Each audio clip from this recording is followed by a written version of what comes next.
നമ്മൾ ഉടമ്പടിയിൽ അതിന് 4-5 ഫീച്ചേഴ്സാണുള്ളത്. നമ്മൾ ഉടമ്പടിയിലാണോ അല്ലയോ അത് ഇൻഡിക്കേറ്റർ എന്താ? അല്ലെങ്കിൽ നമ്മുടെ ഉടമ്പടി ദൈവം അംഗീകരിച്ചിട്ടുണ്ടോ ഇല്ലയോ എന്നെങ്ങനെ അറിയാൻ പറ്റും? അതിന് കുറഞ്ഞത് ഒരു 4 ഫീച്ചേഴ്സ് ഉണ്ടാകും. ഒന്ന്, നിങ്ങൾക്കൊരു സങ്കടം വരികയാണെങ്കിൽ കമ്മ്യൂണിക്കേഷൻ ലെവലുണ്ടാവും. ഉടനെ കമ്മ്യൂണിക്കേഷൻ വരും. സാന്ത്വനത്തിൻ്റെ ദൈവജനത്തിൻ്റെ പ്രത്യേകതയാണ് സാന്ത്വനം. അപ്പോൾ സാന്ത്വനത്തിൻ്റെ ഒരു കമ്മ്യൂണിക്കേഷൻ. അതുകൊണ്ടാണ് നിങ്ങളോട് എപ്പോഴും അരമണിക്കൂർ ബൈബിൾ വായിക്കണമെന്ന് പറയത്തില്ലേ? ഈ ആൾക്ക് സാന്ത്വനം കിട്ടുമ്പോൾ നമുക്കറിയാമല്ലോ, വേർഡ് ഓഫ് ഗോഡിലൂടെ മാത്രമേ ദൈവം കമ്മ്യൂണിക്കേറ്റ് ചെയ്യത്തുള്ളൂ സാധാരണ. അത് നിങ്ങൾക്ക് ആ ദൈവത്തിൻ്റെ സാന്ത്വനം കിട്ടാൻ വേണ്ടിയാണ് നിങ്ങൾ വചനം അരമണിക്കൂർ വെച്ച് എല്ലാ ദിവസവും വായിക്കാൻ പറയണത്. ഇൻ കേസ് എന്തെങ്കിലും കാഷ്വാലിറ്റി ഉണ്ടായി നിങ്ങൾ പെട്ടുപോയാൽ ദൈവത്തിൻ്റെ മനസ്സ് നിങ്ങളോട് പറയണത് വചനത്തിൻ്റെ മീഡിയ ഉപയോഗിച്ചിട്ടായിരിക്കും. അതുകൊണ്ടാണ് നിങ്ങളോട് പറയണത് നിങ്ങൾ അരമണിക്കൂർ വചനം വായിക്കണം. ഇഷ്ടമുള്ള സ്ഥലത്ത് നിന്ന് വായിക്കാം, അല്ല ആദ്യം മുതൽ അവസാനം വരെ വായിക്കണമെന്ന് നിർബന്ധമില്ല. തുറക്കുമ്പോൾ സങ്കീർത്തനമോ സുവിശേഷമോ എന്താണ് നിങ്ങൾക്ക് ദൈവം തരണത് അത് വായിക്കണം. വായിക്കുമ്പോൾ മനസ്സിലാകാതിരിക്കുന്ന ഒരു പ്രശ്നവും ഇല്ല. അത് ഈ കത്തോലിക്കർ മാത്രമേ പറയത്തുള്ളൂ മനസ്സിലാകണില്ലെന്ന്. ബാക്കി എല്ലാവരും പറയും പെട്ടെന്ന് മനസ്സിലാകുന്നുണ്ടെന്ന് പറയും. അത് നിങ്ങൾ അന്വേഷിച്ചാൽ മതി എന്താ കാര്യമെന്ന്. ഇത് വായിക്കാൻ ഭയങ്കര പാടാണ്, മനസ്സിലാകുന്നില്ലെന്ന് കൂടുതൽ എന്നോട് പറഞ്ഞിരിക്കുന്നത് എല്ലാം കത്തോലിക്കരാണ്. പെട്ടെന്ന് മനസ്സിലാകുമെന്ന് പറയുന്നത് ഹൈന്ദവ സഹോദരങ്ങളാണ്. എന്താ കാര്യത്തിനാൽ ഇതിൻ്റെ മനസ്സിലാകേണ്ടതൊരു അഭിഷേക തലമുണ്ട്. അതിന് ഒരു അഭിഷേക തലമുണ്ട്. ദൈവം നമ്മളോട് കമ്മ്യൂണിക്കേറ്റ് ചെയ്യണമാണ്. അതിനുപയോഗിക്കുന്ന ലളിതമായ വാക്കുകളാണ് ബൈബിളിലുള്ളത്. ഞാൻ ഈ ദിവസം അനു വിജയൻ്റെ ഒരു സാക്ഷ്യം കേൾക്കിയിരുന്നു. അപ്പം അനു വിജയനെ സംബന്ധിച്ചിടത്തോളം അവൾ പണയം വെച്ച് വീട്ടിലുണ്ടായിരുന്ന സ്വർണ്ണമാല പണയം വെച്ച് ഉടമ്പടി എടുത്ത ആളാണ്. അപ്പം അതിൻ്റെ അകത്ത് ഇൻവെസ്റ്റ്മെൻറ്റ് അപ്പം തന്നെ അതിൻ്റെ അകത്ത് ചോദ്യം ചെയ്യപ്പെടാത്ത ഇൻവെസ്റ്റ്മെൻറ്റായി. ഇതിൻ്റെ ഇൻവെസ്റ്റ്മെൻറ്റ് ലെവൽ സത്യസന്ധമായാൽ പെട്ടെന്ന് അടയാളങ്ങൾ സ്പീഡപ്പാകും. ദൈവത്തിന് ഒരു സംശയം തോന്നരുത്. ഓരോരുത്തരൊക്കെ ഉടമ്പടി എടുക്കുന്നുണ്ട്, ഇനിയിപ്പോൾ അതിൻ്റെ കുറവൊന്നും വേണ്ട, എന്നാൽ നമുക്ക് ആലപ്പുഴ പോയേക്കാം എന്നൊക്കെ വിചാരിച്ച് അങ്ങനെ ഉടമ്പടി എടുക്കുന്നവരുണ്ട്. അപ്പോൾ അതിൻ്റെ ദൈവത്തിന് അറിയാം അതൊരു ഫേക്ക് കേസാണ്. അവർക്ക് ഇതുകൊണ്ട് വലിയ അത്യാവശ്യമൊന്നുമില്ല, അവർക്ക് അത്ര ഉണ്ട് വലിയ ഇതിനകത്ത് ആശ്രയിക്കണമെന്നുമില്ല. ഇപ്പോൾ എല്ലാവരുമൊക്കെ എടുക്കുന്നുണ്ടല്ലോ, കൂട്ടുകാരും നാട്ടുകാരൊക്കെ എടുക്കുന്നുണ്ട്. ഇനിയിപ്പോൾ അതിൻ്റെ ഒരു കുറവ് നമുക്കുണ്ടാവേണ്ടെന്ന് വിചാരിച്ചുകൊണ്ട് ഒരു സാധാരണ ലെവലിലെടുക്കും. അപ്പോഴും ദൈവത്തെ നമ്മൾ ശ്രദ്ധിക്കേണ്ടതേ, എപ്പോഴും ഉടമ്പടി ശ്രദ്ധിക്കേണ്ടത് ഇത് എപ്പോഴും അച്ഛൻ പറഞ്ഞ ഒരേ വാക്കാണ്, ഇതൊരു ബൈലാറ്ററൽ എഗ്രിമെൻ്റാണ്. ഉഭയകക്ഷി ആയിട്ടുള്ളൊരു ധാരണാപത്രമാണ്. എന്ന് വെച്ച് കഴിഞ്ഞാൽ നമ്മളൊരു കക്ഷിയാണ് അവിടെ. പ്രാർത്ഥനയും നമ്മളൊരു കക്ഷിയല്ല, ആർക്കും വേണ്ടി പ്രാർത്ഥിക്കാം. അതിനകത്ത് കമ്മിറ്റ്മെൻറ്റ്സ് ഒന്നുമില്ല, നിബന്ധനകളൊന്നുമില്ല. ഉടമ്പടി വരുമ്പോൾ നമ്മളൊരു ഈക്വൽ പാർട്ട്ണറായിട്ട് വരും, ഒരു തുല്യ പങ്കാളിയായിട്ടാണ് വരണത്. ഈ തുല്യ പങ്കാളി വരുമ്പോൾ ഉണ്ടാകുന്നൊരു പ്രശ്നം, ഉടമ്പടി വാഗ്ദാനങ്ങളുടെ അവകാശികളായിട്ട് വരും.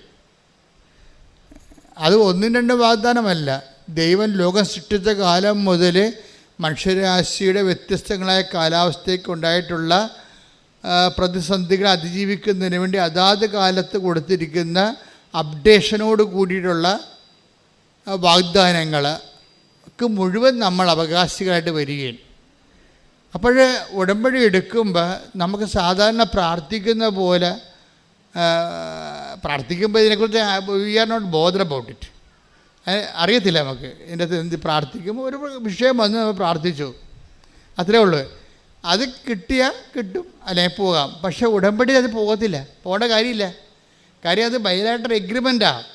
പിന്നെ നമുക്ക് വരുന്ന ഒരു സീരിയസ്നെസ് എന്ന് പറയണത്, നമ്മൾ ഉടമ്പടിയിൽ ഉടമ്പടിയിൽ നമ്മൾ ആ നിബന്ധനകളെ കൃത്യമായിട്ട് പാലിച്ചെന്ന് നമ്മൾ ഉറപ്പ് വരുത്തണം.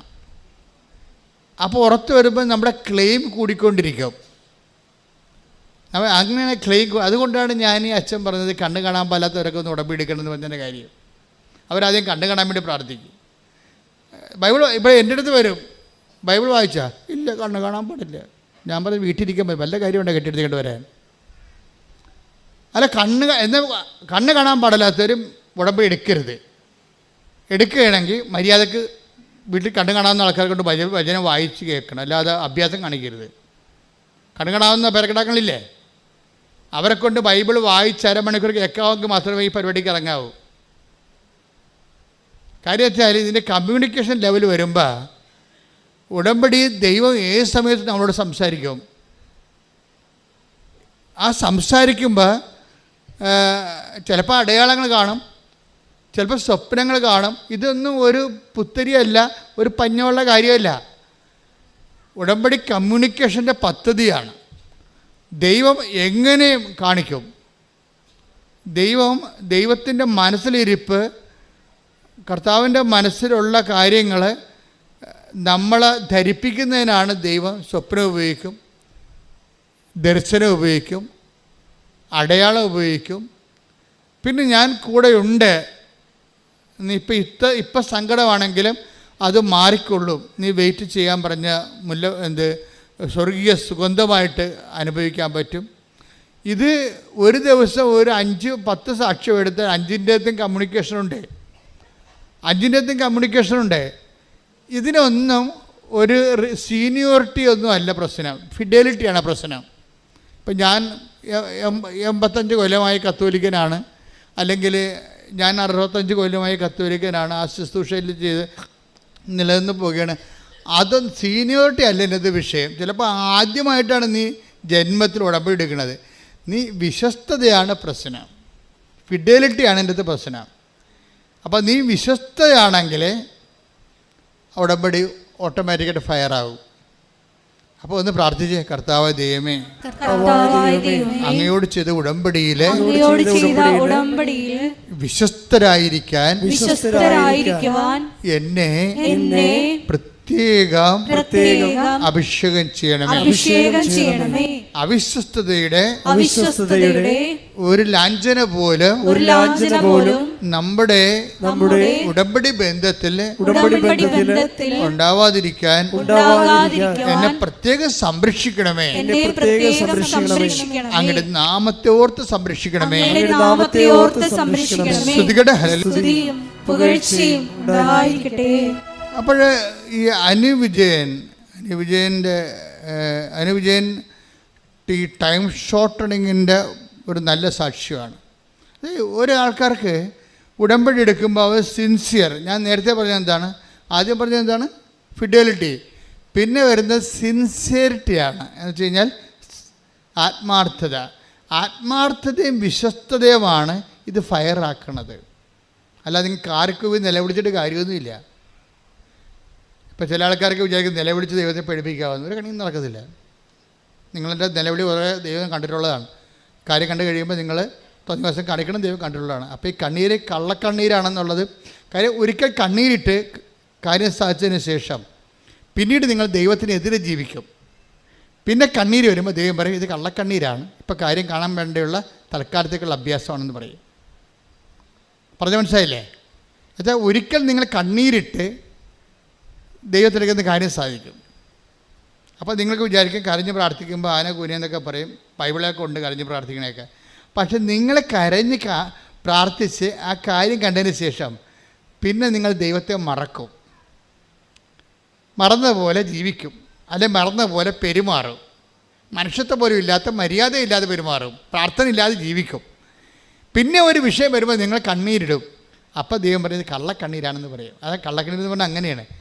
നമ്മൾ ലോകത്ത് കള്ളക്കണ്ണീരെന്ന് പറയണത് അഭിനയിപ്പിച്ച് ഗ്ലിസറിനടിച്ച് കരയണനാണ് കള്ളക്കണ്ണീരെന്ന് പറയുന്നത്. കണ്ണീര് വരുന്നില്ല എങ്കിലും ഏങ്ങി നിലവിൽ ചില ആൾക്കാരുണ്ടല്ലോ, ചില അപ്പന്മാരൊക്കെ മരിക്കുമ്പോൾ ഞാനൊരു 1600 മരിപ്പെടുത്തിട്ടുണ്ട്. അപ്പോൾ ഈ ചില പെമ്മക്കളെ കെട്ടിച്ച് വിട്ടവളെ ഒരു പോക്കും പോയി കളയും. പിന്നെ അപ്പനെയും നോക്കത്തില്ല, അമ്മനെയും നോക്കത്തില്ല. എന്നിട്ട് അവളൊക്കെ വല്ലപ്പോഴുമൊക്കെ അപ്പനൊക്കെ കിടപ്പായി കഴിയുമ്പോൾ ഒന്ന് ഇടയ്ക്കൊക്കെ വരും. വന്നിട്ട് എന്ത് ചെയ്യും? ചുറ്റും നടന്നുള്ള ബന്ധുക്കളെ മുഴുവൻ കാണും. ആദ്യം ആ ചെറിയ ബാഗും പിടിച്ചുകൊണ്ട്, വാനിറ്റി ബാഗും പിടിച്ചു. ഇതിലെല്ലാം അയ്യോ അമ്മയുടെ കാര്യം കഷ്ടമാണ്, എന്ത് ചെയ്യാനാണ്, ഞാൻ കൊണ്ടുപോകാമെന്ന് വിചാരിക്കും. ഇവിടെ കൊണ്ടുപോകത്തില്ലേ? ഇങ്ങനെ കുറേ കിളവൻ ഭർത്താവൊക്കെ പറയും, ഇവിടെ കൊണ്ടുപോകത്തില്ല, ചത്ത കൊണ്ടുപോകത്തില്ല, ഇവൾ കയറിയിട്ടില്ല. ഇപ്പം ചാകുമെന്ന് ഉറപ്പായപ്പോൾ ബന്ധുക്കളെല്ലാം ക്യാൻവാസ് ചെയ്യണം അവൾ. എന്താണ്? ഞാൻ വരുമ്പോൾ ഇനി അപ്പൻ്റെ അടുത്ത് പോയില്ലെങ്കിലും ബന്ധുക്കളടുത്ത് കൃത്യമായിട്ട് പോകും. അല്ലെങ്കിൽ വിളിച്ച് ബന്ധുക്കളോടൊക്കെ പറയും, ഓരോ കാര്യങ്ങൾ പറയും. അപ്പോഴങ്ങനെ വരുമ്പോൾ ബന്ധുക്കൾ ഓർക്കും ഇവരാണ് ഈ അപ്പനെ നോക്കണമെന്ന്, ഇവളാണ് ഈ അപ്പനെ നോക്കണമെന്ന് നോക്കും. എന്നിട്ട് മരിച്ചു കഴിയുമ്പോൾ ഒരു ഭയങ്കര കരച്ചിലുണ്ട്. കറുത്ത ഉടുപ്പൊക്കെ മേടിച്ച് വെച്ചിരിക്കണം അപ്പം മരിക്കാൻ വേണ്ടി, ആ സമയത്ത് ഇടാൻ വേണ്ടി. എന്നിട്ടൊരു വല്ലാത്ത കരച്ചിലുണ്ട്. അപ്പോൾ എനിക്കറിയാം, ഞാൻ ഇടവക വികാരി കാരണം ഇനി അപ്പനെ നോക്കി ആരാണ്, അമ്മ നോക്കി ആരാണെന്നറിയാം.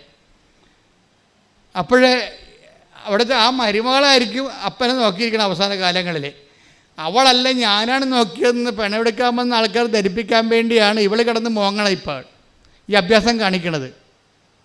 അമ്മയാണ് മരിച്ചു കിടക്കണമെന്നുണ്ടെങ്കിൽ ആ കമന്നടിച്ച് അമ്മയുടെ പിണത്തിൻ്റെ അടുത്ത് വീണച്ച് കമ്മലടിച്ചിട്ട് പോകും.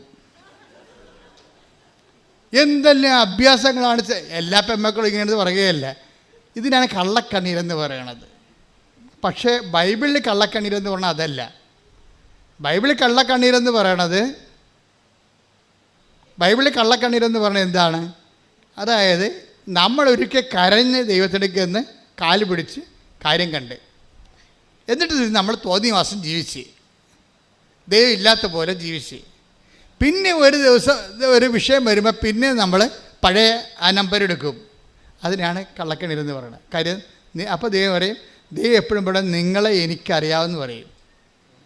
ശ്രുതിക്കട്ടെ, ഹല്ലേലൂയ ഹല്ലേലൂയ ഹല്ലേലൂയ ഹല്ലേലൂയ യേശുവേ സ്തുതി ഹല്ലേലൂയ ഹല്ലേലൂയ ഹല്ലേലൂയ.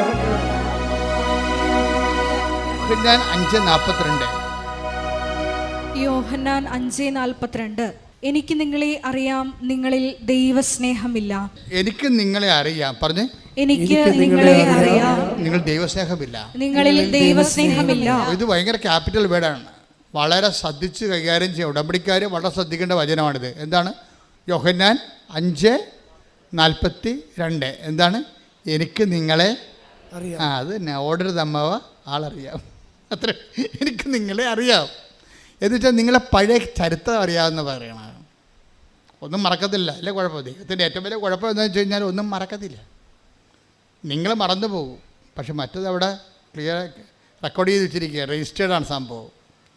നിങ്ങൾ ഈ രജിസ്റ്റേർഡ് എന്ന് പറയുന്നത് നിങ്ങളുടെ തലയിലെഴുത്തായിട്ട് മാറരുത്. നിങ്ങളുടെ തലയിലെഴുത്ത് നിങ്ങൾ തന്നെ തിരുത്താൻ നോക്കണം. കാര്യം നിങ്ങളുടെ കഴിഞ്ഞ കാലങ്ങളിലുള്ള അഭ്യാസങ്ങളും ആ വ്യക്തികൾ തന്നെ ഇന്നും ജീവിച്ചിരിക്കണമെന്നുണ്ടെങ്കിൽ നിങ്ങൾ ഫ്രോഡായിട്ട് രജിസ്റ്റേർഡാണ്. നിങ്ങളുടെ പേരടിക്കുമ്പോൾ തന്നെ ഫ്രോഡെന്ന് അടിച്ചു വരും, കള്ളത്തരമാണ് കയ്യിരിക്കണമെന്ന് വരും. അതുകൊണ്ടാണ് സത്യസന്ധത, ആത്മാർത്ഥത ഉടമ്പടിയിലെ പ്രധാനപ്പെട്ട വിഷയമായി മാറണത്. സത്യസന്ധത. നിങ്ങൾ ഉടമ്പടി എടുക്കുമ്പോൾ തന്നെ നിങ്ങളെ സത്യത്തിലേക്കാണ് ദൈവം വിളിക്കണത്. പിന്നെന്താണ്? ആത്മാർത്ഥതയിലേക്കാണ് വിളിക്കണത്. അതിന് ദൈവം പുതിയ മനുഷ്യൻ എന്ന് പറയും. പുതിയ മനുഷ്യൻ ബൈബിൾ ഉപയോഗിക്കുന്ന ഏറ്റവും വലിയൊരു സംജ്ഞയാണ് പുതിയ മനുഷ്യൻ. നിങ്ങൾ പറഞ്ഞില്ലേ ഈ വീട് ഇരുട്ടുകുത്തി കിടക്കുകയാണ്, ഇതിൽ കയറുമ്പോൾ തന്നെ നെഗറ്റീവ് പവറാണെന്നൊക്കെ പറഞ്ഞ് നിങ്ങൾ ചുമ്മാ കള്ളത്തിലൊക്കെ പറയത്തില്ലേ? കുറേ ആൾക്കാരിങ്ങനെ അടിച്ച് തലക്കയറ്റിട്ടിരിക്കണേ, അവിടെ നെഗറ്റീവ് പവറാണ്. ഒരു മണ്ണാങ്കട്ടയില്ല. മര്യാദക്ക് നിങ്ങൾ സത്യസന്ധരായി കഴിഞ്ഞാൽ, ദൈവദൃശ്യം ആത്മാർത്ഥമായി കഴിഞ്ഞാൽ വെളിച്ചം എങ്ങനെ വരുമെന്നറിയാം. ഇപ്പം അനുവിജയം തന്നെ എന്താ പറയണത്? എൻ്റെ വീട്ടിൽ ഇരുട്ടായിരുന്നു, ഇപ്പോഴും കർത്താവിൻ്റെ വെളിച്ചം വീശെന്നാണ് പറഞ്ഞത്. കൈയടിച്ച് കർത്താവ്. വെളിപാട് 21:1 ഒരു പുതിയ ആകാശവും പുതിയ ഭൂമിയും ഞാൻ കണ്ടു. ആദ്യത്തെ ആകാശവും ആദ്യത്തെ ഭൂമിയും കടന്നുപോയി, കടലും അപ്രത്യക്ഷമായി. കടലും അപ്രത്യക്ഷമായെന്ന് പറയുമ്പോഴേ ബൈബിളിൽ എപ്പോഴും ഈ കടൽ സങ്കടങ്ങളുടെ ഒരു പ്രതീകമാണ്. ഈ സങ്കടങ്ങൾ അപ്രത്യക്ഷമാകുന്നൊരു സമയമുണ്ട്. ഒരു വ്യക്തി ദൈവസ്നേഹം നിറഞ്ഞ് ആ ദൈവസ്നേഹത്തിൽ ആന്തരിക അഭിഷേകം കിട്ടിക്കഴിഞ്ഞാൽ നിലവിലുള്ള സങ്കടം സങ്കടമായിട്ട് അനുഭവിക്കാത്തൊരവസ്ഥ വരും. ഇതിനാണ് പുതിയ ആകാശം എന്നൊക്കെ പറയണത്.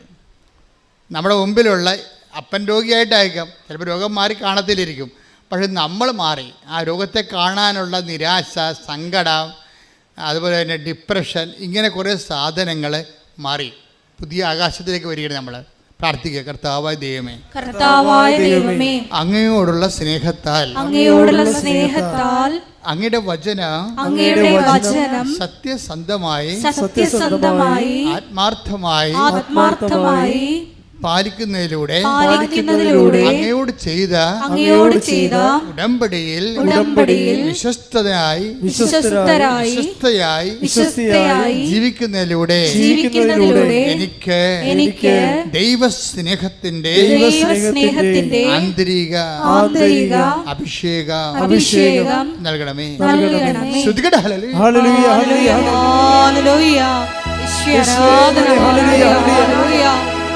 ആരാധനയും സ്തുതിയും പുകഴ്ചയും ഉണ്ടായിരിക്കട്ടെ. നമുക്ക് അതായത് നിങ്ങൾ ഉടമ്പടിയുടെ ആന്തരിക അഭിഷേകം പ്രാപിച്ചിട്ടുണ്ടോ, ആന്തരിക അഭിഷേകം പ്രാപിച്ചിട്ടുണ്ടോ ഇല്ലയോ എന്നറിയണമെങ്കിൽ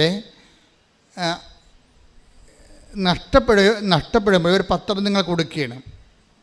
അപ്പോൾ മഴയാണ്, ഓട്ടോറിക്ഷക്കാരുടെ അടുത്താണ് പോയി പത്രം കൊടുക്കണമെന്ന് വിചാരിച്ചോ, അല്ലെങ്കിൽ വീട്ടിൽ നിന്ന് പത്രം കൊണ്ട് ഇറങ്ങിയപ്പോൾ അപ്പൻ നിങ്ങൾക്കെതിരാണ്.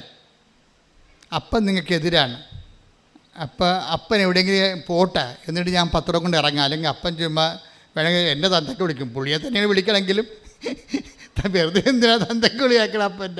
അപ്പനെ തന്നെയാണ് വിളിക്കണത് അപ്പൻ. പക്ഷേ എന്തിനാണ് രാവിലെ പുള്ളിക്ക് പണി ഉണ്ടാക്കുന്നത്? പുള്ളി പോട്ടെ പോയിട്ട് പത്രം കൊണ്ട് ഇറങ്ങാമെന്ന് വിചാരിക്കും. അപ്പോൾ പോകുമ്പോഴും നിങ്ങളുടെ ഉള്ളിൽ ഉൾക്കണ്ട, നിങ്ങളുടെ വികാരം എന്താണ് ഉള്ളിൽ? ഉൾക്കണ്ട, സങ്കടം അല്ലെങ്കിൽ കാണുക, ഒരു പറയുക, ഇത് എങ്ങനെയെങ്കിലും കൊടുത്ത് തീർത്താൽ മതിയായിരുന്നു ഈ സാധനത്തിന്. അപ്പോൾ നിങ്ങൾ കവനൻ്റിലായിട്ടില്ല. കവനൻ്റിലാകണമെങ്കിൽ സന്തോഷം ഫീൽ ചെയ്യും. നഷ്ടപ്പെടുന്ന എല്ലാത്തിനും രോഗികളെ കാണാൻ പോകുമ്പോൾ ഭയങ്കര ഭയങ്കര പ്രസരിപ്പായിരിക്കും. നിങ്ങൾ കവനൻ്റിലാണോ ഇല്ലേ എന്നുള്ള ഇൻഡിക്കേറ്ററാണ് ഞാൻ സംസാരിക്കുന്നത്. ഇപ്പോൾ ഇൻഡിക്കേറ്റർ ഓഫ് കവനൻസ്, അതായത് കവനൻ്റിലാണോ ഇല്ലയോ എന്നുള്ള സൂചന. അതിൽ ഒരു സാധനം ആന്തരിക സന്തോഷമാണ്. രോഗികളെ കാണാൻ പോകുന്നു, അല്ലെങ്കിൽ രോഗികളുടെ അനാഥാലയത്തിൽ പോയി നഖം വെട്ടി കൊടുക്കുന്നു, ഉടുപ്പലക്കി കൊടുക്കുന്നു. അപ്പോൾ നമുക്ക് ത്രില്ലടിക്കും, നമുക്ക് ഉള്ളിൽ ഭയങ്കര സന്തോഷം തോന്നും നമുക്ക്. അപ്പോൾ ആന്തരിക സന്തോഷം. അപ്പോൾ ദാറ്റ് മീൻസ് നിങ്ങൾക്ക് ആത്മാവിൻ്റെ കൃപ കിട്ടി, നിങ്ങൾ കർത്താവിൻ്റെ ലൈനിൽ ഉടമ്പടിയിലാണ്. അതറിയണമെങ്കിലേ സുവിശേഷം 13:44 എടുത്ത് ശ്രുതികട ഹല്ലേലൂയ. സ്വർഗരാജ്യം വയലിൽ ഒളിച്ചു വച്ചിരിക്കുന്ന നിധിക്ക് തുല്യം. അത് കണ്ടെത്തുന്നവൻ അത് മറച്ചു വയ്ക്കുകയും സന്തോഷത്തോടെ പോയി തനിക്കുള്ളതെല്ലാം വിറ്റ് ആ വയൽ വാങ്ങുകയും ചെയ്യുന്നു. ഇത് ഒരു പ്രധാനപ്പെട്ട വചനമാണ്, ഉടമ്പടിയുമായി ബന്ധപ്പെട്ട് കണക്റ്റഡാണ്. അത് എന്നുവെച്ചാൽ ഇത് മത്തായിയുടെ സുവിശേഷമാണ് 13:44. അല്ല, ദൈവരാജ്യം നിങ്ങൾക്കറിയാമല്ലോ. ഈ ഉടമ്പടിയുടെ ആത്യന്തിക ലക്ഷ്യം എന്താണ്? ദൈവരാജ്യമാണ്. ദൈവരാജ്യം എന്ന് പറഞ്ഞാൽ എന്താണ്? ദൈവഭരണം, റെയിൻ ഓഫ് ഗോഡ്. നമ്മുടെ ജീവിതത്തിൻ്റെ എല്ലാ മണ്ഡലങ്ങളിലും ദൈവഭരണം ഉറപ്പ് വരുത്തിയാൽ ഉടമ്പടി എണ്ണയിട്ട് യന്ത്രം പോലെ ഓട്ടോമാറ്റിക്കായിട്ട് വർക്കൗട്ട് ചെയ്യും. ഉടമ്പടി ഉറപ്പ് വരുത്തിയിട്ട് ദൈവരാജ്യത്തേക്കാൾ പോണതിനേക്കാൾ നല്ലത് ദൈവരാജ്യം ഉറപ്പ് വരുത്തിയിട്ട് ഉടമ്പടി ഓട്ടോമാറ്റിക്കായിട്ട് വർക്ക് ചെയ്യാനാണ്. അപ്പോൾ ദൈവരാജ്യം എന്താണ് ഒരു വിഷയം. ഇപ്പം ഇന്നലെ ഒരു കേസ് ഞാനെടുത്ത്, അപ്പോൾ അദ്ദേഹത്തിൻ്റെ വൈഫ് വഴക്കിട്ട് പോയിരിക്കുകയാണ്. അപ്പോൾ അവർ ഒന്നിച്ച് ജീവിക്കണമെന്നാണ് പുള്ളി എൻ്റെ അടുത്ത് എഴുതി തന്നിരിക്കുന്നത്. അപ്പോൾ ഞാൻ മാതാവിൻ്റെ അടുത്ത് കൊണ്ടുവന്ന് അത് വെച്ചിട്ട് തിരിച്ചു വന്ന ആളോട് ചോദിച്ച്, നിങ്ങൾ പോയി വിളിക്കുമോന്ന്? വിളിക്കത്തില്ല. അത് എന്ത് മാതാവിനെ കൊണ്ട് വിളിപ്പിക്കാൻ വേണ്ടി ഇരിക്കുന്ന പാപ്പടമ്പോൾ വിളിക്കത്തില്ല.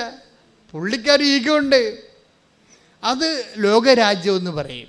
എന്നുവെച്ചാൽ അയാളുടെ അധികാരം. കാര്യം ഞാൻ പോയി വിളിച്ചുകൊണ്ട് വന്നാൽ അവിടെ അമ്മായിയമ്മ ഇരിപ്പുണ്ട്. അവിടെ എന്താണ്, അങ്ങനെ വരട്ടെ, അവസാനം പട്ടി വന്ന പോലെ നീ വന്നില്ല, നിന്നെ വരത്താൻ എനിക്കറിയാവുന്ന അമ്മായിയമ്മ അവിടെ ഇത് പറയും. അപ്പോൾ അവരെ ചവിട്ടിക്കിറാൻ വേണ്ടി ഇയാൾക്ക് തോന്നും. അതുകൊണ്ട് ആ അഭ്യാസത്തിൽ ഞാനില്ല. അവൾ വരണേ വന്നിട്ട് ഒരുമിച്ച് ജീവിക്കാൻ തയ്യാറാണ്. ഇവിടെ ദൈവരാജ്യമില്ല. മനസ്സിലായില്ലേ? ദൈവരാജ്യം എന്ന് പറയണത് ദൈവത്തിൻ്റെ വചനത്തിന് വേണ്ടി സ്വന്തം ദൈവഭരണത്തിന് വേണ്ടി സ്വന്തമായിട്ട് അടിയുറ വെക്കണം. അവിടെ അഹങ്കാരമില്ല, ക്ഷമയുണ്ട്. ക്ഷമയെന്ന് പറഞ്ഞാൽ എന്താണ്? കണ്ടൻറ് വൈസ് ക്ഷമ എന്താ? മഹാത്മാഗാന്ധിയുടെ ക്ഷമയല്ലേ ബൈബിളിലെ ക്ഷമ? കണ്ടൻറ് വൈസ് ഒരു ക്ഷമ എന്ന് പറയുന്നത് കണ്ടൻറ് വൈസിൽ അതിൻ്റെ അകത്ത് ചേരുവക ക്ഷമയെന്ന് പറയുന്നത് എന്താണ്? സഹിക്കുന്ന സ്നേഹത്തിനാണ് ക്ഷമയെന്ന് പറയണത്. മനസ്സിലായോ? ഞാൻ മണ്ണോളം ക്ഷമിച്ചെന്നൊക്കെ പറഞ്ഞല്ല പ്രശ്നം. സഹിക്കുന്ന സ്നേഹം എന്ന് പറഞ്ഞാൽ ആർക്കുള്ളതാണ്?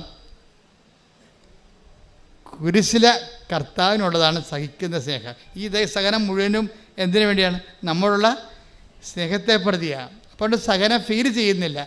ആളിൻ്റെ ഉള്ളിൽ സന്തോഷമാണ് ഉള്ളത്. നമ്മളാണ് ദുഃഖമാണെന്നൊക്കെ പറഞ്ഞ് പാട്ടൊക്കെ പാടി വെറുതെ കണ്ണീരിലാർത്തുന്നത്.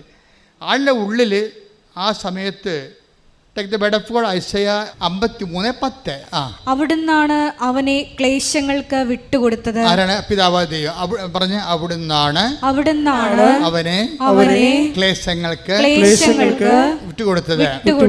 അപ്പം നിങ്ങൾ എപ്പോഴും ഓർക്കേണ്ടതാണ്, ഈ ക്ലേശത്തിൻ്റെ ഒരു ഭാഗം നമുക്കുണ്ടാകുന്ന ക്ലേശം എല്ലാം അങ്ങനെയല്ല, ഒരു ഭാഗം ദൈവദത്തമാണ് അതിൻ്റെ ഇത് വരുന്നത്. അതിന് ദൈവികമായ ലക്ഷ്യങ്ങളുണ്ടാവും.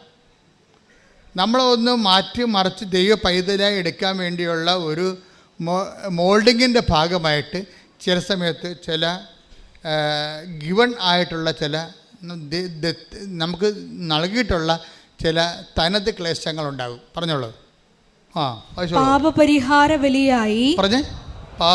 ബലിയായി തന്നെ തന്നെ അർപ്പിക്കുമ്പോൾ അവൻ തന്റെ സന്തതി പരമ്പരയെ, അതായത് നമ്മളെയൊക്കെ ഓർത്തിട്ട് അവൻ്റെ സന്തതി പരമ്പരയാണ് ഈ കാലഘട്ടം 2000 കൊല്ലമായിട്ട് അവൻ്റെ രക്തത്തിൽ ജനിച്ചിട്ടുള്ള അവന് നാഥനും രക്ഷകനും ഏറ്റു പറഞ്ഞിട്ട് നിത്യതയ്ക്ക് വേണ്ടി അവൻ നേടിയ നിത്യതയ്ക്ക് അവകാശം ലഭിച്ച ദൈവ പൈതലേ, അതാണ് സന്തതി പരമ്പരയെ കാണുകയും ദീർഘായുസ് പ്രാപിക്കുകയും ചെയ്യും. അപ്പം അവൻ പ്രത്യാശ അർപ്പിക്കുകയും അവൻ്റെ വേദനയിൽ അവൻ ദീർഘായുസ് പ്രാപിക്കുകയും ചെയ്യണം. ചില ദീർഘായുസ് അവൻ്റെ ദീർഘായുസത്ത് ആയുസിൻ്റെ ദീർഘം എന്ന് വെച്ചാൽ ഉയർപ്പാണ് ഉദ്ദേശിക്കുന്നത്. അവൻ പീഡാനുഭവത്തിൻ്റെ സമയത്ത് തന്നെ തിരുവുദ്ധാനത്തിൻ്റെ ആന്തരിക സന്തോഷം അനുഭവിച്ചവനാണ് ക്രിസ്തു. കൈയടിച്ച് കർത്താവ്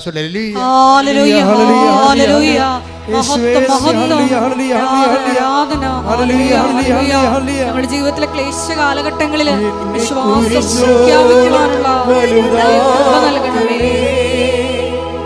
നിന്റെ സ്നേഹത്തിൻ നിറവാക്കണേ, എന്നെ കുരിശോളം വലുതാക്കണേ, നിന്റെ സ്നേഹത്തിൻ നിഴലാക്കണേ. പരിശുദ്ധ പരമദിവ്യകാരുണ്യത്തിന് ആരാധനയും സ്തുതിയും പുകഴ്ചയും ഉണ്ടായിരിക്കട്ടെ. അപ്പോൾ എൻ്റെ മക്കൾ എപ്പോഴും ശ്രദ്ധിക്കേണ്ടതാണ്, ഈ ഐസയ്യാ 53:10 മറന്നു പോകരുത്. അതായത് നമ്മുടെ ക്ലേശങ്ങളിൽ തന്നെ, ഓരോ ക്ലേശങ്ങളും തന്നെ നമ്മുടെ തിരുവുദ്ധാനത്തിൻ്റെ വിത്തുകൾ ഉൾപ്പെട്ടിട്ടുണ്ടത്. പക്ഷെ നിങ്ങൾ ക്ലേശങ്ങളെ ക്രിസ്തുവിൻ്റെ നാമത്തെ പ്രതി ദൈവസ്നേഹത്തോടെയാണ് ക്ലേശങ്ങളെ അക്സെപ്റ്റ് ചെയ്യേണ്ടത്. ആ ഒരു ഫോർമാറ്റ് തന്നെയാണ് ഈ 13:44 എന്താണ് 13:44 എന്താ പറയണത്? നിങ്ങൾ ദൈവരാജ്യം കണ്ടെത്തി കഴിഞ്ഞാൽ പിന്നെ എന്ത് ചെയ്യും? ദൈവരാജ്യം എന്ന് പറഞ്ഞത് ക്രിസ്തുവാണേ. അതായത് നമ്മുടെ ജീവിതം ഇപ്പം തന്നെ ഈ മനുഷ്യൻ കർത്താവിൻ്റെ നാമത്തെ പ്രതി ഞാൻ പോയി ജീവിത പങ്കായി വിളിച്ചുകൊണ്ട് വരും. അമ്മായിയമ്മെന്ന് പറഞ്ഞാലും നാളെ ഞാൻ വിളിച്ചുകൊണ്ട് വന്ന കാരണം ഭാര്യ ചില മുഷ്കത്തടമൊക്കെ വീട്ടിൽ കാണിക്കുക. ചില പെണ്ണുങ്ങളെ, നിങ്ങളൊന്നും അല്ല കേട്ടോ, നിങ്ങൾക്ക് എന്നെ കണ്ണു പിടിച്ച് നോക്കേണ്ട കാര്യമില്ല. ചില പെണ്ണുങ്ങളെ നമ്മൾ വിളിച്ചുകൊണ്ട് പോയി കഴിഞ്ഞാൽ അവൾ വന്നാൽ പിന്നെ നമ്മുടെ തലയിൽ കയറിയിരിക്കും. അത് ഇയാൾക്കറിയാം, ചില പെണ്ണുങ്ങളുടെ സ്വഭാവമാണെന്നറിയാം. അപ്പോൾ അതുകൊണ്ട് അവൾ ഞാനേ വരട്ടെ, ഞാൻ സ്വീകരിച്ചോളാം, അപ്പോൾ അടങ്ങി ഒതുങ്ങി വീട്ടിൽ കഴിയുമല്ല എന്നാണ് ഇയാൾ പറയണത്. പക്ഷെ അതിനകത്ത് ദൈവരാജ്യമില്ല. ദൈവരാജ്യം എന്താണ്? ഇവളോ ഇവളുടെ അമ്മയോ ഇവൻ്റെ ജീവിതമോ ഇവളല്ല അതിൻ്റെ കക്ഷി ആരാണ്? ക്രിസ്തുവാണ്. ക്രിസ്തുവിനെ പ്രതി ഞാൻ പോകും. നാണം കെട്ടാലും ആക്ഷേപം സഹിച്ചാലും അത് ക്രിസ്തുവിൻ്റെ സഹനത്തിൻ്റെ കൂടെ വെക്കുമ്പോൾ ക്രിസ്തുവിൻ്റെ പുനരുദ്ധാനം ഞാൻ അവകാശിയാക്കും. കൈയടിച്ച് ശ്രദ്ധിക്കട്ടെ. ഹല്ലേലൂയ. ആരാധനയും സ്തുതിയും പുകഴ്ചയും ഉണ്ടായിരിക്കട്ടെ. അപ്പോൾ നമ്മൾ ഉടമ്പടിയിലായോ എന്നറിയാനുള്ള ഇൻഡിക്കേറ്ററാണ്. ഇപ്പോൾ കറണ്ട് ഉണ്ടോ ഇല്ലേ എന്നറിയാൻ വേണ്ടി ഒരു ഇൻഡിക്കേറ്റർ ലാമ്പ് ഉണ്ടാവും അല്ലേ? അത് നമ്മൾ രാത്രിയിലും ആ ഇൻഡിക്കേറ്റർ ലാമ്പ് അവിടെ കിടക്കും. അപ്പോൾ അതിൽ കറണ്ട് ഇല്ലെങ്കിൽ ഇൻഡിക്കേറ്റർ ലാമ്പ് കെട്ടുപോകും. നമ്മൾ ഉടമ്പടിയിലാണോ എന്നറിയാനുള്ള ഒരു ഇൻഡിക്കേറ്ററാണ് ഈ ആന്തരിക സന്തോഷം. മനസ്സിലായില്ലേ? രോഗികളെ കാണാൻ പോകുമ്പോഴും നമുക്കുള്ളിൽ സന്തോഷം ഉണ്ടാകും. അപ്പോൾ നിങ്ങൾ ഓർക്കുക, നിങ്ങൾക്ക് സന്തോഷം ഉണ്ടെങ്കിൽ ഓർക്കുക, ഈ 13-44 വർക്കൗട്ട് ചെയ്യുന്നുണ്ടെന്ന് നോക്കണം. അത് ഇൻഡിക്കേറ്ററാണ്. നിങ്ങൾ രോഗികളെ കാണാൻ പോകുമ്പോൾ ഉള്ളിൽ സന്തോഷം തോന്നുന്നുണ്ടോ? നിങ്ങൾ ഉടമ്പടിയിലാണ്. നിങ്ങൾക്ക് ഉടമ്പടി രോഗികളെ പത്രം കൊടുക്കാൻ പോകുമ്പോൾ നിങ്ങൾക്ക് സന്തോഷം തോന്നുന്നുണ്ടോ? കർത്താവിൻ്റെ നാമത്തെ എല്ലാവരും അറിയിക്കാൻ വേണ്ടി ദൈവം എന്നെ അപ്പോസ്തലന്മാരുടെ സ്ഥാനത്ത് തിരഞ്ഞെടുത്തല്ലോ കർത്താവേ, എൻ്റെ ആയുസ്സിൽ ഒത്തിരി സ്ഥലത്ത് അവസാനം വരെ നിന്നെ അറിയിക്കാൻ ഇതുപോലെ എന്നെ ഉപകരണമാക്കണമേ എന്ന് പ്രാർത്ഥിച്ചു പോകുന്ന 10,000 ആൾക്കാർ ഉടമ്പടിയിലുണ്ട്. പക്ഷേ ചില ആൾക്കാർ ഈ വീട്ടിൽ നിന്ന് ഇറങ്ങുമ്പോൾ തന്നെ അങ്ങോട്ടും ഇങ്ങോട്ടും ഞാൻ കക്കാൻ പോണ പോലെ പത്രം കൊടുക്കാൻ പോണത്. അങ്ങനെ അവർ അവർ കാണും, അവർ പറയുമോ എന്ത് ദൈവമേ. അപ്പോൾ ഇങ്ങനെ ചങ്കിടിച്ചും ചുണ്ട് പറച്ചുമൊക്കെ പോകും. അപ്പോൾ നിങ്ങൾ you are not in covenant, നിങ്ങൾ ഉടമ്പടിയിലല്ല, ആന്തരിക സന്തോഷമില്ല, നിങ്ങൾക്ക് ഭാരമാണ്. ആന്തരിക സന്തോഷം വേണമെങ്കിൽ you must have love of God. നിങ്ങൾ ആദ്യമേ ചെയ്യേണ്ടത് ദൈവസ്നേഹം വർദ്ധിക്കുക. പുതിയ ആൾക്കാർക്ക് വേണ്ടിയാണ് ഞാൻ പറയണത്. നിങ്ങൾ ആദ്യമേ ചെയ്യേണ്ടത്, നിങ്ങൾ എന്ത് ചെയ്താലും ദൈവസ്നേഹം വർദ്ധിപ്പിക്കണം. ദൈവസ്നേഹം വർദ്ധിപ്പിക്കാനുള്ള എളുപ്പ വഴിയുണ്ട്. എന്ത് ചെയ്യണത്? ചെയ്യണ കാര്യങ്ങളെല്ലാം അവൻ്റെ നാമത്തിൽ ചെയ്യണം. 10:42 എടുത്ത് മത്തായി സുവിശേഷം. മത്തായി 10:42. ഈ ചെറിയവരിൽ ഒരുവന് ശിഷ്യന് എന്ന നിലയിൽ ഒരു പാത്രം വെള്ളമെങ്കിലും കൊടുക്കുന്നവന് പ്രതിഫലം ലഭിക്കാതിരിക്കുകയില്ലെന്ന് സത്യമായി ഞാൻ നിങ്ങളോട് പറയുന്നു. ഇത് മത്തായി ശ്ലീഹയുടെ സുവിശേഷമാണ്. ഇത് ലൂക്കിൻ്റെ ഒക്കെ പോകുമ്പോൾ കൃത്യമായിട്ട് പറയും, എൻ്റെ നാമത്തിലെന്ന് പറയും. ഈ ചെറിയൊരുവന് എൻ്റെ നാമത്തിൽ ഒരു ഗ്ലാസ് പത്രം വെള്ളം കൊടുക്കണവന് പ്രതിഫലം ലഭിക്കും. എന്താണ് ആ പ്രതിഫലം? ആ പ്രതിഫലം ദൈവസ്നേഹം തന്നെയാണ്. ശരിക്കും പറഞ്ഞാൽ അനുഭവിച്ച് നോക്കിയാൽ മനസ്സാകും.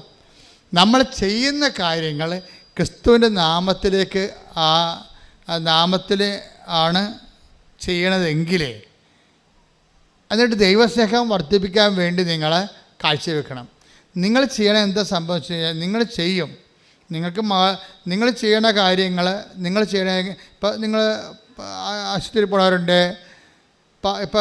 ഇപ്പം തന്നെ ഈ അനൂപ് വിജയൻ്റെ അടുത്ത് അനൂപ് വിജയൻ വീട്ടിൽ നിൽക്കുന്ന സമയത്ത് അയൽവാസി ഒരാൾ വീട്ടിൽ വന്ന്, അപ്പോൾ അനൂപ് വിജയൻ്റെ അമ്മയോട് ചോദിക്കുന്നുണ്ട്, ആശുപത്രിയിൽ പോകണം, പക്ഷെ പൈസ ഒന്നും ഇല്ലാത്തതുകൊണ്ടാണ് പോകാതിരിക്കണത് എന്ന് പറയും. അപ്പോൾ അനൂപ് വിജയൻ അത് കേട്ട് അവളുടെ മാല പണയം വെച്ച കാശ് കുറേ കൊണ്ടുവന്ന് ഇയാൾക്ക് കൊടുക്കും. ചേട്ടായി ആശുപത്രി പോകും എന്ന് പറയും. അവളെന്താ ചെയ്യണത്? അത് ക്രിസ്തുവിനുള്ള സ്നേഹത്തെപ്പെടുത്തി അവൾ ചെയ്യണത്. ക്രിസ്തുവിനുള്ള സ്നേഹത്തെപ്പെടുത്തിയാണ് ചെയ്യണത്. കാര്യം വെച്ചാൽ ഈ ചെയ്യുമ്പോൾ ചെയ്യണ കാര്യങ്ങൾ ദൈവസ്നേഹത്തോട് ചെയ്യണം. അനുവിജയൻ്റെ വിഷയം അതല്ല. അവളുടെ വിഷയം PSCക്ക് എഴുതിയിട്ടുണ്ട്. അവളുടെ ഏജ് ഓവറാകാൻ പോണേ. അവളേക്കാൾ എഴുതിയിരിക്കുന്ന ആൾക്കാരെല്ലാം ഹൈ റാങ്ക് ഉള്ളവരും അവരെക്കാൾ മെച്ചമായിട്ടുള്ള ആൾക്കാരാണ്. പക്ഷേ ഇവൾക്കിത് മാത്രമേ ആശ്രയിക്കാനുള്ളൂ. വേറെ ഒരു ഗതി പിടിക്കാൻ വേറൊരു ഓപ്ഷൻ ഇല്ല. അങ്ങനെ ഒരു ലിവിങ് ഓൺ ദി എഡ്ജ് എന്ന് പറയുന്ന പോലുള്ള ഒരു അറ്റത്ത് ജീവിക്കുന്ന ആളാണ്, വിധിയുടെ അറ്റത്ത് ജീവിക്കുന്ന ആളാണ്. അപ്പോൾ അവളെ സംബന്ധിച്ചിടത്തോളം പ്രധാനപ്പെട്ട പ്രാധാന്യം എന്താണ്? ഇയാൾക്ക് ഈ പണം കൊടുക്കുമ്പോഴും ദൈവമേ എങ്ങനെയെങ്കിലും എൻ്റെ PSCക്ക് ഒന്ന് കരകയറ്റണം എന്നാണ് അവൾ പറയേണ്ടത്. പക്ഷെ അവളതല്ല പറയണത്, എന്നാൽ ദൈവസ്നേഹം നിറയ്ക്കണമേ. ഇതാണ് വിഷയം. ഈ കളികൾ അറിഞ്ഞില്ല എന്നുണ്ടെങ്കിൽ ഉടമ്പടി ലാഗ് ചെയ്യും. നിങ്ങളിപ്പോൾ പരീക്ഷ പ്രവർത്തനം ചെയ്യണില്ല എന്നൊന്നും ഞാൻ പറയത്തില്ല, നിങ്ങൾ ചെയ്യുന്നുണ്ട്. അപ്പം നിങ്ങൾ പറയും ഇതെങ്ങനെയെങ്കിലും എന്ത് ചെയ്താലും എന്ത് തൊന്തരവ് ചെയ്താലും കുഴപ്പമില്ല, PR എൻ്റെ മകൾക്ക് PR കിട്ടിയാൽ മതി. ഇങ്ങനെ കുറേ പെരിച്ചാഴികളുണ്ട്. മിക്കവാറും ആളേന്ന് പുറത്തിറങ്ങാൻ പറ്റത്തില്ല. കാര്യത്തിൽ നിങ്ങൾ നിങ്ങളുടെ വയറ്റിപ്പഴപ്പിന് വേണ്ടി മാത്രം ദൈവത്തെ ദുർവിനിയോഗിക്കുകയാണ്. ദൈവത്തിന് ഇവിടെ വലിയ ചാൻസൊന്നുമില്ല. അപ്പോൾ അത് എപ്പോഴും നമ്മൾ ശ്രദ്ധിക്കേണ്ടത്, ദൈവത്തിൻ്റെ മുമ്പിൽ തൂക്കാൻ നിന്ന് കൊടുക്കരുത്. കാര്യം ഞാൻ നിന്നെ തൂക്കി നോക്കി മേനെ മേനെ തെക്കൽ ബാർസിൻ. Take the word of God. Daniel 5. ശ്രദ്ധിക്കട്ടെ. ഹല്ലേലൂയ. ഹല്ലേലൂയ, ഹല്ലേലൂയ, ഹല്ലേലൂയ, ഹല്ലേലൂയ. യേശുവേ നന്ദി. ഹല്ലേലൂയ, ഹല്ലേലൂയ. ഹല്ലേലൂയ, ഹല്ലേലൂയ. യേശുവേ സ്തുതി. ഹല്ലേലൂയ. ദാനിയേൽ 5:25 മുതൽ 27 വരെ. ദാനിയേൽ 5:25. വായിച്ചോളൂ. ആ ലിഖിതം ഇതാണ്: മേനെ മേനെ തെക്കേൽ പാർസീൻ. ഇതാണ് അർത്ഥം: മേനെ, ദൈവം നിന്റെ രാജ്യത്തിൻ്റെ നാളുകൾ എണ്ണുകയും അതിൻ്റെ അവസാനം കുറിക്കുകയും ചെയ്തിരിക്കുന്നു. തെക്കേൽ, നിന്നെ തുലാസിൽ തൂക്കി കുറവുള്ളവനായി കണ്ടിരിക്കുന്നു. Praise the Lord. ദൈവം ഒരാളെ തൂക്കുമ്പോൾ കുറവുള്ളവനായി കാണപ്പെടരുത്. പിന്നെന്ത് ചെയ്യണം? തൂക്കമുള്ള ദൈവത്തിരുസന്നിധി തൂക്കമുള്ള അളവിടും തൂക്കമുള്ള ആൾക്കാരായിരിക്കണം. അളവും തൂക്കമുള്ള ആൾക്കാരാണെങ്കിൽ എന്ത് ചെയ്യണം? നിങ്ങൾ ദൈവത്തിന് വേണ്ടിയാണ് ഈ വിഷയങ്ങൾ ചെയ്യേണ്ടത്, ദൈവസ്നേഹത്തെ പ്രതി. അല്ലാതെ നിങ്ങൾ സ്വന്തം വയറ്റിപ്പഴപ്പിന് വേണ്ടി ചെയ്യുമ്പോൾ നിങ്ങൾ ദൈവം തൂക്കി നോക്കുമ്പോൾ ഇത് ചുമ്മാ വയറ്റിപ്പഴപ്പിന് നടക്കാൻ വേണ്ടി നടക്കുകയാണ്. അതിപ്പോൾ ഇവിടെ ആയിരുന്നു. ഇവിടെ നരകത്തിലാണ് അതിനുള്ള ചാൻസ് ഉണ്ടെങ്കിൽ നരകത്തിൽ പോയിക്കൊള്ളൊരു പ്രശ്നമില്ല. അവർക്ക് കാര്യം കണ്ടാൽ മതി. ഇതൊക്കെ ദൈവത്തെ അറിയാം. ഇവിടെ ഇപ്പോൾ ഉടമ്പടിയെങ്കിൽ ഉടമ്പടി. ഇനിയിപ്പോൾ നരകത്തിലാണ് പിശാചാണ് ഈ സാധനം കൊടുക്കണമെന്ന് വിചാരിച്ചോ, PR ഈ ഇതിട്ട് അങ്ങോട്ട് പോയിക്കൊള്ളൂ, ഒരു പ്രശ്നമൊന്നുമില്ല. ആ വയറ്റിപ്പഴപ്പുകാരെപ്പോഴും മാറിക്കൊണ്ടേയിരിക്കും. ദൈവത്തിനെയും അവർ മാറ്റും. അപ്പം അങ്ങനെ വരുമ്പോൾ നിങ്ങളുടെ വിഷയത്തിനാണ് നിങ്ങൾക്ക് പ്രാധാന്യം എന്നുണ്ടെങ്കിൽ നിങ്ങൾക്ക് ഭാരം കുറഞ്ഞ പറഞ്ഞ പോലെ ഞാൻ നിന്നെ തൂക്കി നോക്കി. എന്തു പറ്റി? നീ ഭാരം കുറഞ്ഞവനായിട്ട് കാണപ്പെട്ടു. അതുകൊണ്ട് എന്താണ്? മേനെ തെക്കൽ വാർസിൻ, ഞാൻ നിൻ്റെ നാളുകൾ എണ്ണിയിരിക്കണമെന്ന്. പണിയല്ലേ, വെറുതെ വന്ന് പണി മേടിക്കേണ്ട വല്ല കാര്യമുണ്ട്? നിങ്ങൾ ദൈവത്തിന് പ്രാധാന്യം കൊടുക്കാതെയാണ് ജീവിതത്തെ സമീപിക്കണമെന്നുണ്ടെങ്കിൽ ആളുകൾ എണ്ണപ്പെട്ടിരിക്കുന്നതാണ്. അതായത് നീ ദൈവത്തിൽ നിന്ന് തെറിച്ചു പോകാനുള്ള സമയമായെന്ന്. കാര്യം ദൈവം കുറേ കഴിഞ്ഞാൽ പിന്നെ നിന്നെ അക്കോമഡേറ്റ് ചെയ്യത്തില്ല. കാര്യം എന്താ? ജഡിക വാസനയുള്ള ലോകസന്തതിയാണ്. ഇതിനെയും ചുവന്നുകൊണ്ടിട്ട് ഒരു കഥയും ഇല്ലെന്ന് വിചാരിച്ചുകൊണ്ട് നിൻ്റെ നാളുകൾ എണ്ണപ്പെട്ടിരിക്കുന്നു ദൈവത്തിൽ നിന്ന് പോകാനുള്ള. അപ്പോൾ എപ്പോഴും നമ്മൾ ദൈവത്തിൻ്റെ സന്നിധി നിൽക്കുമ്പോൾ വളരെ ആധ്യാത്മികമായ ബുദ്ധി ഉപയോഗിക്കണം. എന്താണ്? ദൈവത്തിൻ്റെ ആ ഒരു ദൈവമേഖലയിൽ നിന്ന് മാറാതിരിക്കാൻ വേണ്ടി ദൈവത്തിന് പ്രാധാന്യം കൊടുത്തുകൊണ്ട് വേണം പ്രാർത്ഥനയുടെ എല്ലാ കാര്യങ്ങളും. കാരണം നിങ്ങളെ മക്കൾ, എൻ്റെ മക്കളുടെ വിസ, എൻ്റെ മക്കളുടെ PR, എൻ്റെ സ്ഥലം വിൽക്കണം, എൻ്റെ ജപ്തി മാറണം, ആ വിഷയം സെക്കൻഡറിയാക്കി കൊണ്ടുവരണം. ഫസ്റ്റ് വിഷയം എന്താണ്? നിങ്ങൾ ദൈവസ്നേഹത്തിൽ വളർന്നിട്ട് ദൈവത്തിന് വേണ്ടി ജീവിക്കാൻ വേണ്ടി മാത്രം ആംബിയർ ആർജിക്കുന്നത് ഫസ്റ്റ് ആദ്യ തലത്തിൽ വരണം. പ്രാർത്ഥിക്കുക. കർത്താവേ, ഞാനും അങ്ങും തമ്മിലുള്ള ബന്ധത്തില് സത്യസന്ധതയും വിശ്വസ്തതയും നിറവേറ്റിക്കൊണ്ട് ദൈവസ്നേഹത്തിനും ദൈവത്തിനും പ്രാധാന്യം കൊടുത്തുകൊണ്ട് കർത്താവേ, ആധ്യാത്മിക നിലവാരത്തെ അങ്ങ് ഉയർത്തണമേ. ശ്രുതികടെ ഹല്ലേലൂയ, ഹല്ലേലൂയ, ഹല്ലേലൂയ. യേശുവേ സ്തുതി. Hallelujah, hallelujah. ആരാധന, ആരാധന, ആരാധന,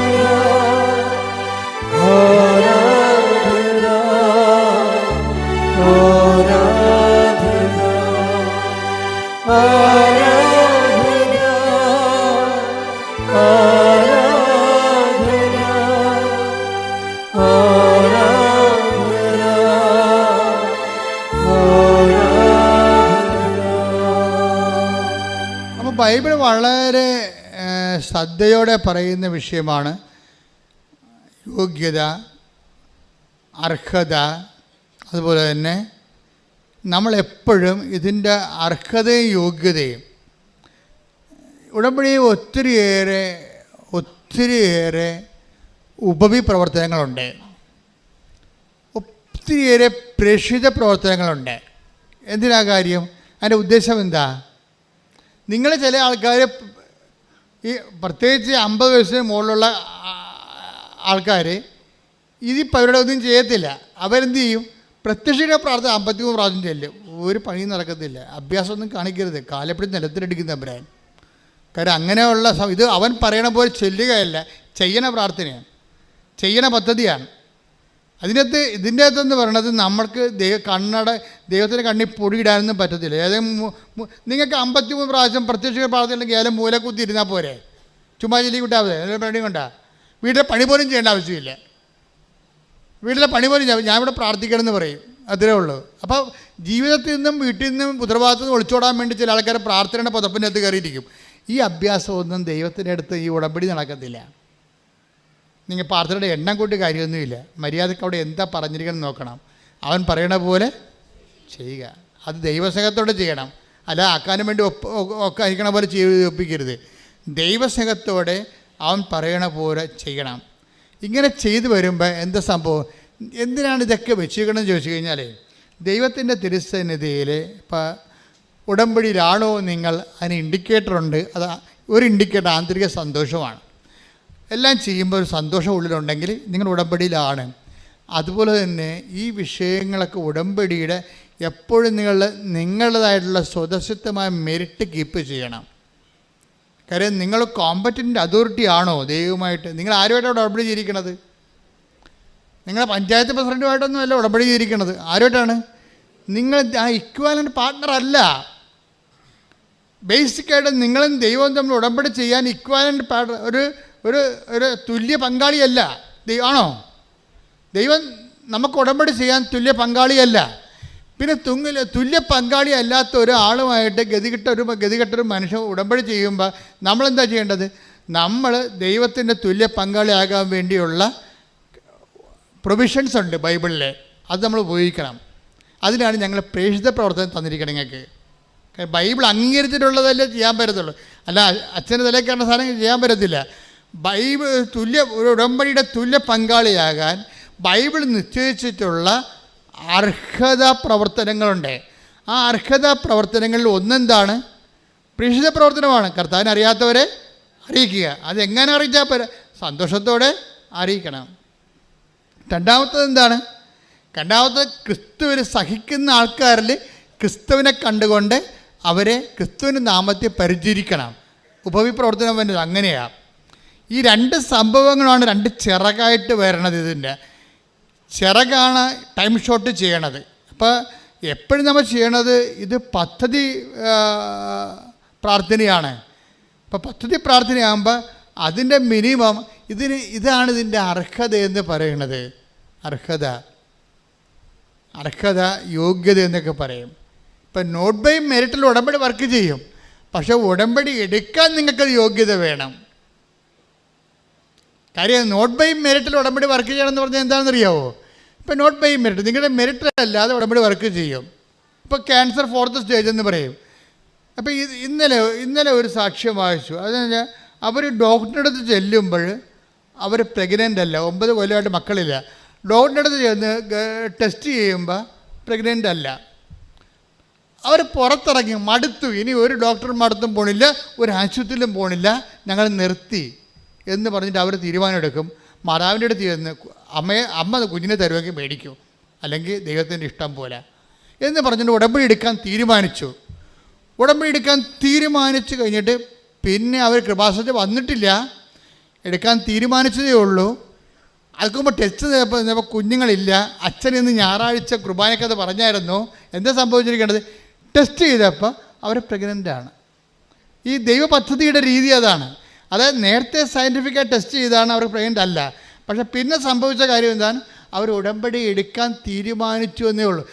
ഉടമ്പടി എടുക്കാൻ തീരുമാനിക്കുമ്പോൾ സംഭവിക്കണത്, ചില ആൾക്കാർ വീട്ടിൽ ഇരുന്ന് ഉടമ്പടി എടുക്കാമെന്ന് വിചാരിച്ചാൽ മതി, അപ്പം തന്നെ ബ്ലെസ്സിങ്സ് വരാൻ തുടങ്ങും.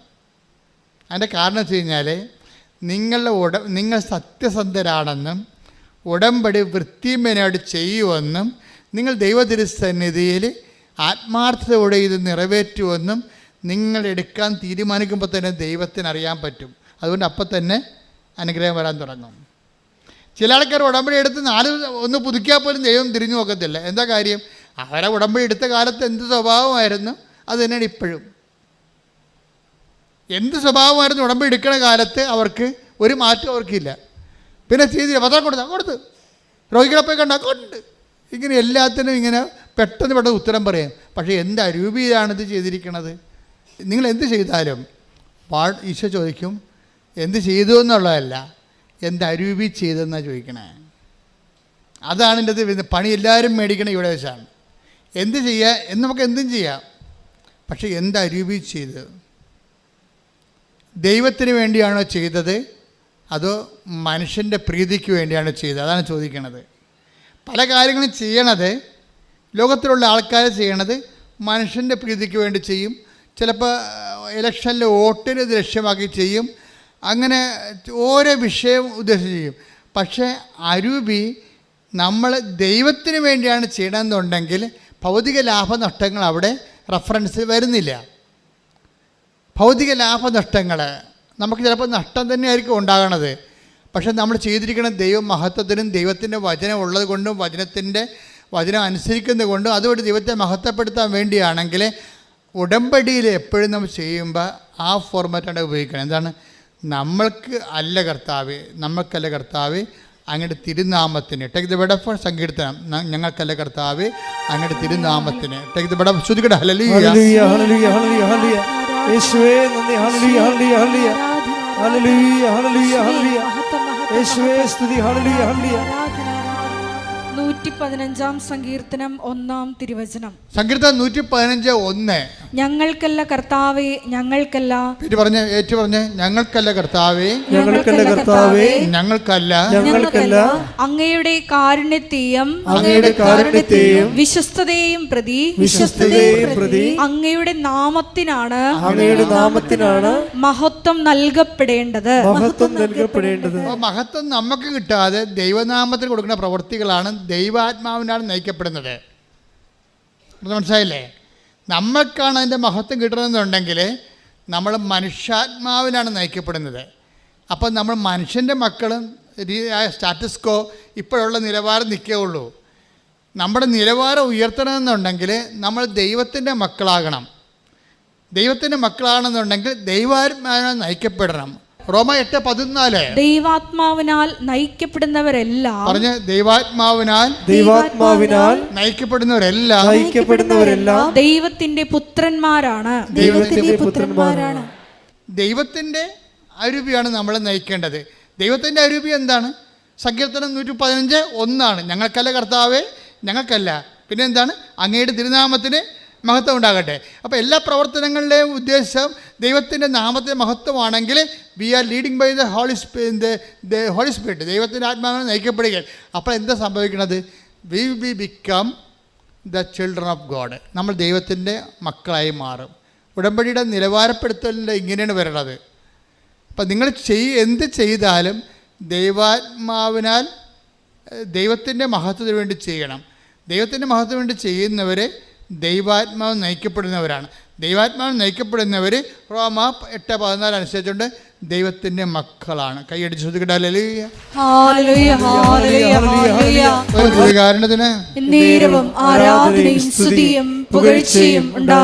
അപ്പോൾ ദൈവാത്മാവിനെ നയിക്കപ്പെടുകയും ദൈവത്തിൻ്റെ മക്കളാകുകയും ചെയ്യുന്നതാണ് ഇതിൻ്റെ അർഹത എന്ന് പറയുന്നത്.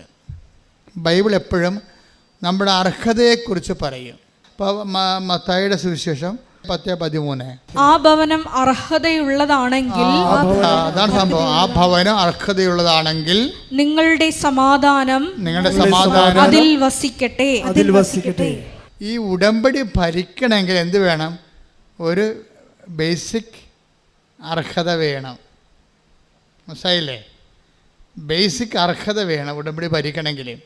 അർഹത എന്ന് പറഞ്ഞാൽ എന്താണ്?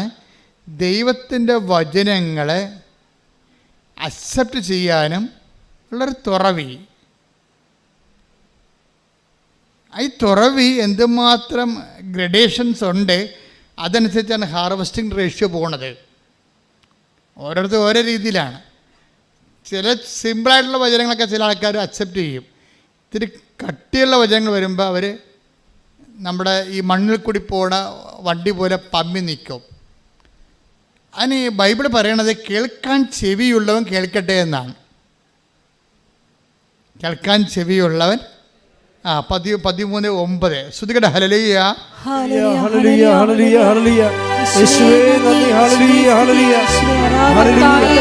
13:9 ആ, ചെവിയുള്ളവൻ കേൾക്കട്ടെ.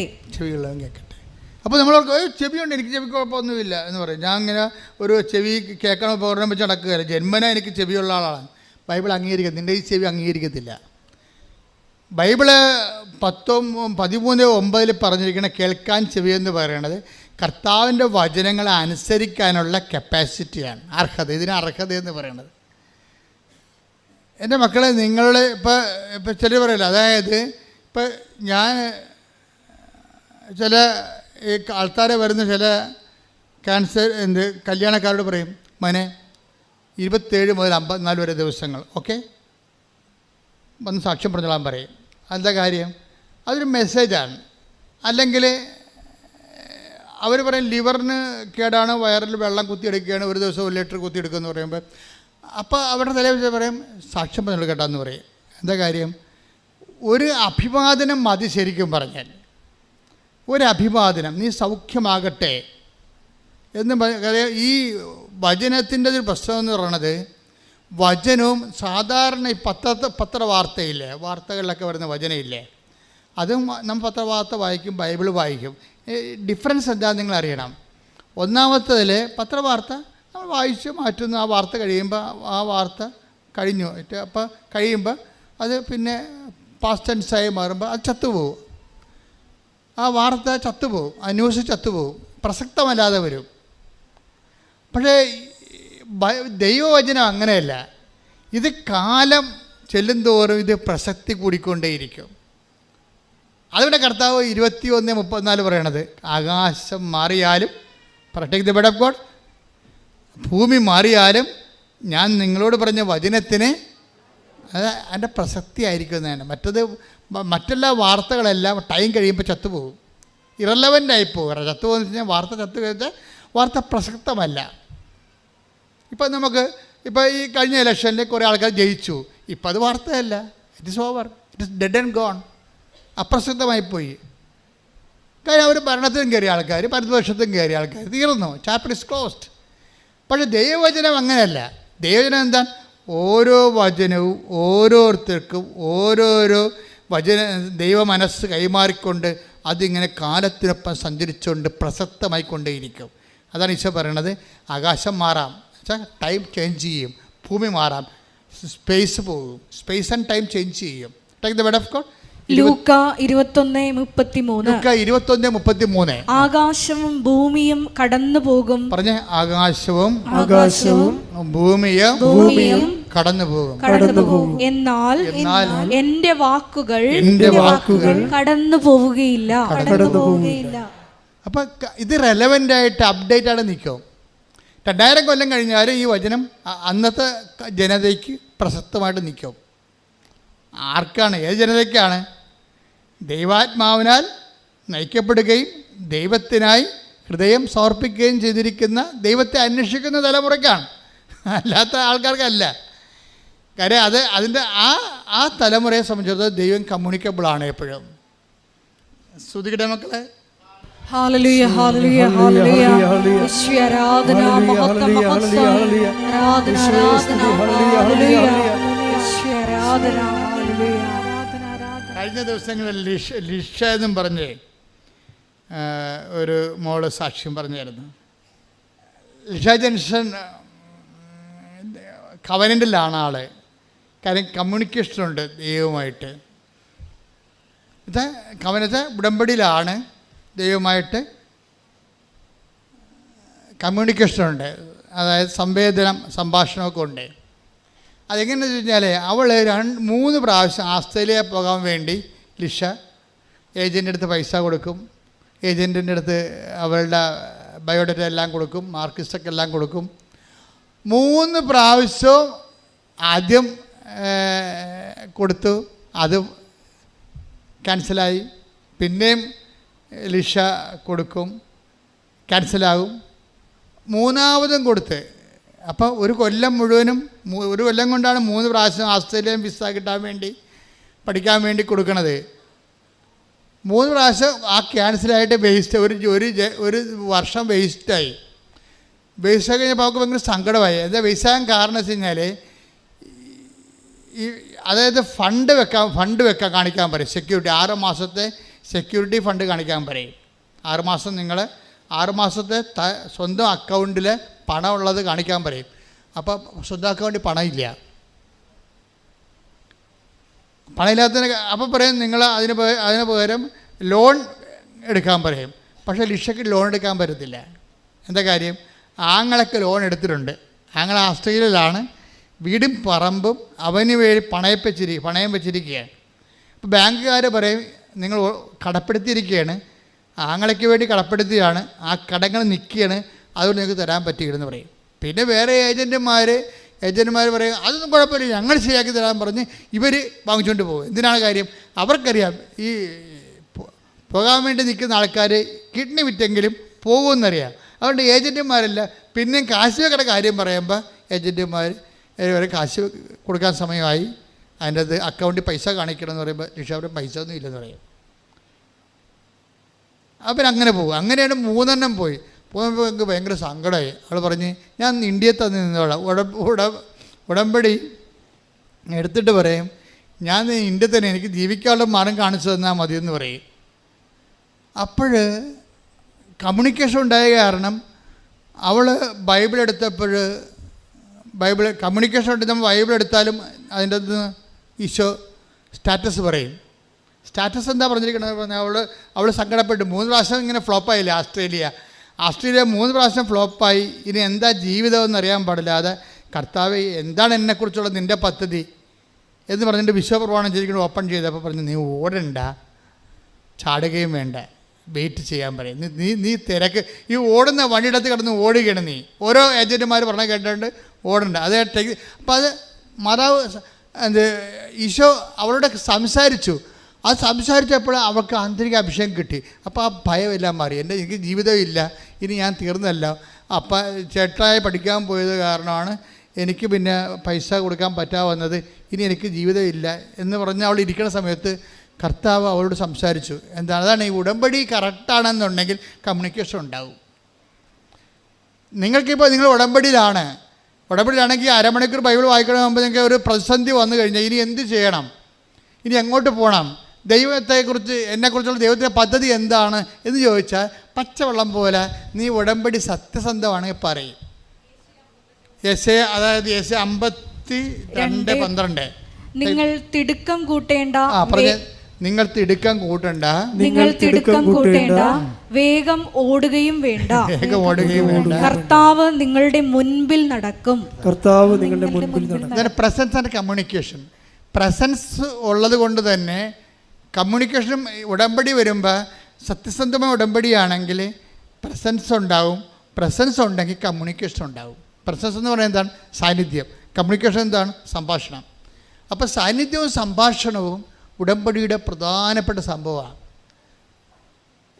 അതായത് നിങ്ങൾക്കറിയാമല്ലോ ഈ സാന്നിധ്യവും സംഭാഷണവും കിട്ടണതിൽ ഇവിടെ ആൾക്കാർ പറയുന്ന സാക്ഷി നോക്കിക്കഴിഞ്ഞാൽ ഒരു 50-60% പേരും ചെറുപ്പക്കാരാണ്, പ്രായമുള്ളവരല്ല, ചെറുപ്പക്കാരാണ്. അതിൻ്റെ കാരണം എന്ന് വെച്ച് കഴിഞ്ഞാൽ അച്ഛൻ പറയുന്ന പ്രഭാഷണങ്ങൾ അവർ കൃത്യമായിട്ട് മാത്തമാറ്റിക്കലായിട്ട് ഈ സാധനം അക്സെപ്റ്റ് ചെയ്യും. കാര്യം ഇത് ഈ ഫോർമുലയിൽ വർക്ക് ചെയ്യണതാണല്ലോ, അത് നമ്മുടെ കരിസ്മാറ്റിക് ധ്യാനമോ മറ്റു ധ്യാനങ്ങൾ പോലെയുള്ള സംഭവമല്ല. ഉടമ്പടിയിൽ അതിൻ്റെ കറക്റ്റ് ഫോർമുലയും ഫോർമാറ്റും ഉണ്ട്. അത് കറക്റ്റ് നമ്മൾ അപ്ലൈ ചെയ്യണമെന്നുണ്ടെങ്കിൽ കറക്റ്റ് ആൻസർ നമുക്ക് കിട്ടും. അപ്പോൾ എന്താ പറയണത്? ഇപ്പോൾ ഈശോ എന്താ പറയണത്? നീ വിഷമിക്കണ്ട, നിന്നെക്കുറിച്ച് എനിക്ക് പദ്ധതിയുണ്ട്. നീ എൻ്റെതല്ലാത്ത പദ്ധതി കൊണ്ട് താഴിയത് കൊണ്ടാണ് നിനക്ക് 1 കൊല്ലം പോയത്. അതിനെ പറ്റി നീ സങ്കടപ്പെടണ്ട, പരിഭ്രമിക്കണ്ട, ഓടണ്ട, നിൽക്ക് എന്ന് പറഞ്ഞ് വെയിറ്റ് ചെയ്യാം. അത് കേട്ടുകൂടി അവർക്ക് സന്തോഷമായി. ദൈവവചനം നമ്മൾ കേട്ടാൽ നമ്മൾ ഓൺലൈൻ ഉടമ്പടിയിൽ ദൈവമായിട്ട് ഓൺലൈനാണെങ്കിൽ നമുക്ക് സന്തോഷം തോന്നും. അല്ലെങ്കിൽ ദൈവമായിട്ട് നിങ്ങൾക്ക് അടുപ്പമില്ല, ദൈവമായിട്ട് അടുപ്പമില്ലാത്തവൻ ബൈബിൾ വായിക്കാൻ പോകാതിരിക്കണം നല്ലത്. എന്ന് വെച്ച് കഴിഞ്ഞാൽ നിങ്ങൾക്ക് മനസ്സിലാവത്തില്ല, അതാണ് പ്രശ്നം. ദൈവയുടെ അടുപ്പമുണ്ടെങ്കിൽ നിങ്ങൾ ക്രിസ്ത്യാനി അല്ലെങ്കിൽ ബൈബിൾ മനസ്സിലാവും. കാര്യം ബൈബിള് ദൈവസ്നേഹത്തിൻ്റെ പുസ്തകമാണ്, കമ്മ്യൂണിക്കേഷനുള്ള പുസ്തകമാണ്. ബൈബിൾ ഇപ്പോൾ നിങ്ങൾ ക്രിസ്ത്യാനി അല്ലെന്ന് വിചാരിച്ചോ, അപ്പോൾ നിങ്ങൾക്ക് ദൈവസ്നേഹമുണ്ട്, നിങ്ങളുടെ ഉടമ്പടി ഓക്കെ ആണെങ്കിൽ കമ്മ്യൂണിക്കബിൾ ആകും നിങ്ങൾ ദൈവമായിട്ട്. നിങ്ങൾ നടക്കേണ്ട വഴി നിൻ്റെ മുഖത്തൊട്ടേക്ക്. ദി വേർഡ് ഓഫ് ഗോഡ്, സങ്കീർത്തനം 32:8. 32-ാം സങ്കീർത്തനം 8-ാം തിരുവചനം. 32-ാം സങ്കീർത്തനം 8-ാം തിരുവചനം. ഞാൻ നിന്നെ ഉപദേശിക്കാം എന്ന് പറഞ്ഞ്, ഞാൻ നിന്നെ ഉപദേശിക്കാം, ഞാൻ നിന്നെ ഉപദേശിക്കാം, നീ നടക്കേണ്ട വഴി കാണിച്ചു തരാം, നീ നടക്കേണ്ട വഴി കാണിച്ചു തരാം, ഞാൻ നിന്റെ മേൽ ദൃഷ്ടി ഉറപ്പിച്ച് നിന്നെ ഉപദേശിക്കാം. ഉപദേശം, counselling. God is wonderful counselling. ദൈവം എപ്പോഴും നമ്മൾ വഴികളിൽ വചനത്തിലൂടെ, ദർശനത്തിലൂടെ, സ്വപ്നത്തിലൂടെ എല്ലാം നമുക്ക് ഡയറക്റ്റ് ചെയ്തുകൊണ്ടിരിക്കും. അത് ഏറ്റവും ടോപ്പ് ഉടമ്പടിയിലാണ് ഏറ്റവും കൂടുതൽ സംഭവിക്കുന്നത്. ആൾക്കാരെ ദൈവം ഇങ്ങനെ ഉപദേശിച്ചു കൊണ്ടിരിക്കും, നടക്കേണ്ട വഴി കാണിച്ചുകൊണ്ടിരിക്കും. അപ്പോൾ ഇവൾ പറയും, ഈശോ എൻ്റെ മനസ്സിലൊരു വഴിയും കാണുന്നില്ല എന്ന് പറയും. ഉടനെ ഇവിടെ അപ്പ പറയും, എടി ഞാനും അമ്മയും കൂടി ഒരു തീരുമാനം എടുത്തിട്ടുണ്ട്, നിന്നെ അമേരിക്ക വിടാം. അമേരിക്കനാ? ആസ്ട്രേലിയ പോകാൻ പാടുള്ളത് ഞാനാണ്, അമേരിക്ക പോകാൻ പാടുള്ളത്, നിങ്ങൾ എന്നാ പറയണമെന്ന് ചോദിച്ചു. അല്ല, ഞങ്ങളുടെ മനസ്സിൽ അങ്ങനെ തോന്നണം, നിന്നെ അമേരിക്ക പഠിക്കാൻ വിടാമെന്ന് വിചാരിക്കും. അപ്പനും അമ്മ ഇവൾക്ക് കോൺഫിഡൻസ് ഇല്ല. അപ്പം ദൈവം ഇപ്പം എന്ത് ബാറ്റൺ അപ്പൻ്റെ അമ്മയെ കൈ കൊടുത്തിരിക്കുകയാണ്. ഇപ്പം നിങ്ങൾക്കറിയാമല്ലോ, നിങ്ങൾക്ക് ഒരു കുഞ്ഞിനെ ദൈവം തരണ മുമ്പ് തന്നെ നിങ്ങൾക്ക് ആ കുഞ്ഞിനെ വളർത്താനും ഉയർത്താനും ഉള്ള കഴിവ് തന്നിട്ടുണ്ട് ദൈവം. നിങ്ങൾക്ക് കുഞ്ഞുങ്ങൾക്ക് വേണ്ടി പ്രാർത്ഥിക്കുമ്പോൾ ആ കുഞ്ഞുങ്ങൾക്ക് വേണ്ടി പ്രാർത്ഥിക്കുന്ന വെച്ചാൽ നിങ്ങൾ വിശുദ്ധീകരിക്കപ്പെടുകയും ചെയ്യും. മക്കൾ ഉണ്ടാകണതും നല്ലതാണ്, മക്കളില്ലാത്തതും നല്ലതാണ്. മക്കളില്ലാത്തതെങ്കിൽ അതിൻ്റെ സങ്കടം വെച്ചുകൊണ്ട് ദൈവഹിതമായിട്ട് അക്സെപ്റ്റ് ചെയ്ത് പോകുമ്പോഴും നിങ്ങൾക്ക് നിത്യതയിൽ അത് കൃപയായിട്ട് മാറും. മക്കളുണ്ടെന്നുണ്ടെങ്കിൽ മക്കൾക്ക് ഉള്ളതിൻ്റെ പേരിൽ നിങ്ങൾ അവർക്ക് വേണ്ടി പ്രാർത്ഥിച്ചുകൊണ്ടും അവരെ വളർത്തിക്കൊണ്ടും നിങ്ങൾ വിശുദ്ധി പ്രാപിക്കുക. എൻ്റെ മക്കളുണ്ടോ ഇല്ലയോ എന്നുള്ളതല്ല പ്രശ്നം. Are you in the kingdom of God or not? ദൈവം അത്രയും നോക്കത്തുള്ളൂ. നിങ്ങൾ ദൈവരാജ്യത്തിലാണോ അല്ലയോ? നിങ്ങൾ ദൈവരാജ്യത്തിലാണെങ്കിൽ ഈ ലോകത്തിൻ്റെ പല ആൾക്കാർക്ക് ഉള്ള പല സംഭവങ്ങളും നിങ്ങൾക്കില്ല എന്ന് വിചാരിച്ചുകൊണ്ട് നിങ്ങൾ ദൈവപൈതലെന്ന രീതിയിലുള്ള നിങ്ങളുടെ ആന്തരിക സന്തോഷത്തെ ആരും എടുത്ത് കളയത്തില്ല. ഈശോ പറഞ്ഞിട്ടുണ്ട്, അന്നാളുകളിൽ ഞാൻ നിങ്ങൾക്ക് തരുന്ന സന്തോഷം ആരും നിങ്ങൾ ഇന്ന്. Take the word of God. യോഹന്നാൻ 16:22. അതുപോലെ നിങ്ങളും ദുഃഖിതരാണ്, എന്നാൽ ഞാൻ വീണ്ടും നിങ്ങളെ കാണും, അപ്പോൾ നിങ്ങളുടെ ഹൃദയം സന്തോഷിക്കും, നിങ്ങളുടെ ആ സന്തോഷം ആരും നിങ്ങളിൽ നിന്ന് എടുത്തു കളയുകയുമില്ല. ഈശോയുടെ വാഗ്ദാനങ്ങൾ ഒന്നാണ് എടുത്തു കളയാത്ത സന്തോഷം. എടുത്തു കളയാത്ത സന്തോഷം ആർക്കും എടുത്തു കളയാൻ പറ്റുന്ന സന്തോഷം ആന്തരികമായ സന്തോഷമാണ്. ഈ സന്തോഷമാണ് നമ്മൾ നേരത്തെ കണ്ടത്. മത്തായിയുടെ സുവിശേഷം നമ്മൾ കണ്ടില്ലേ, 13:44. അതും ഈ യോഹന്നാൻ 16:22 ലിങ്ക് ചെയ്യേണ്ടതാണ്. എടുത്തു കളയാനാവാത്ത സന്തോഷം എന്നുവെച്ചാൽ എടുത്തു കളയാച്ചാൽ മരണത്തിനോ ജീവനോ അതുപോലെ തന്നെ ഈ ലോകത്തുള്ള അവസ്ഥകൾക്കോ രോഗങ്ങൾക്കോ പീഡനങ്ങൾക്കോ എടുത്തു കളയാൻ പറ്റുന്ന സന്തോഷമാണ് ആന്തരിക സന്തോഷം ഈശോ നൽകണത്. അപ്പോൾ നിങ്ങളെപ്പോഴും ചെയ്യേണ്ട ഒരു കാര്യം ഈ അഭിഷേക സന്തോഷത്തിന് വേണ്ടി എപ്പോഴും ഒരു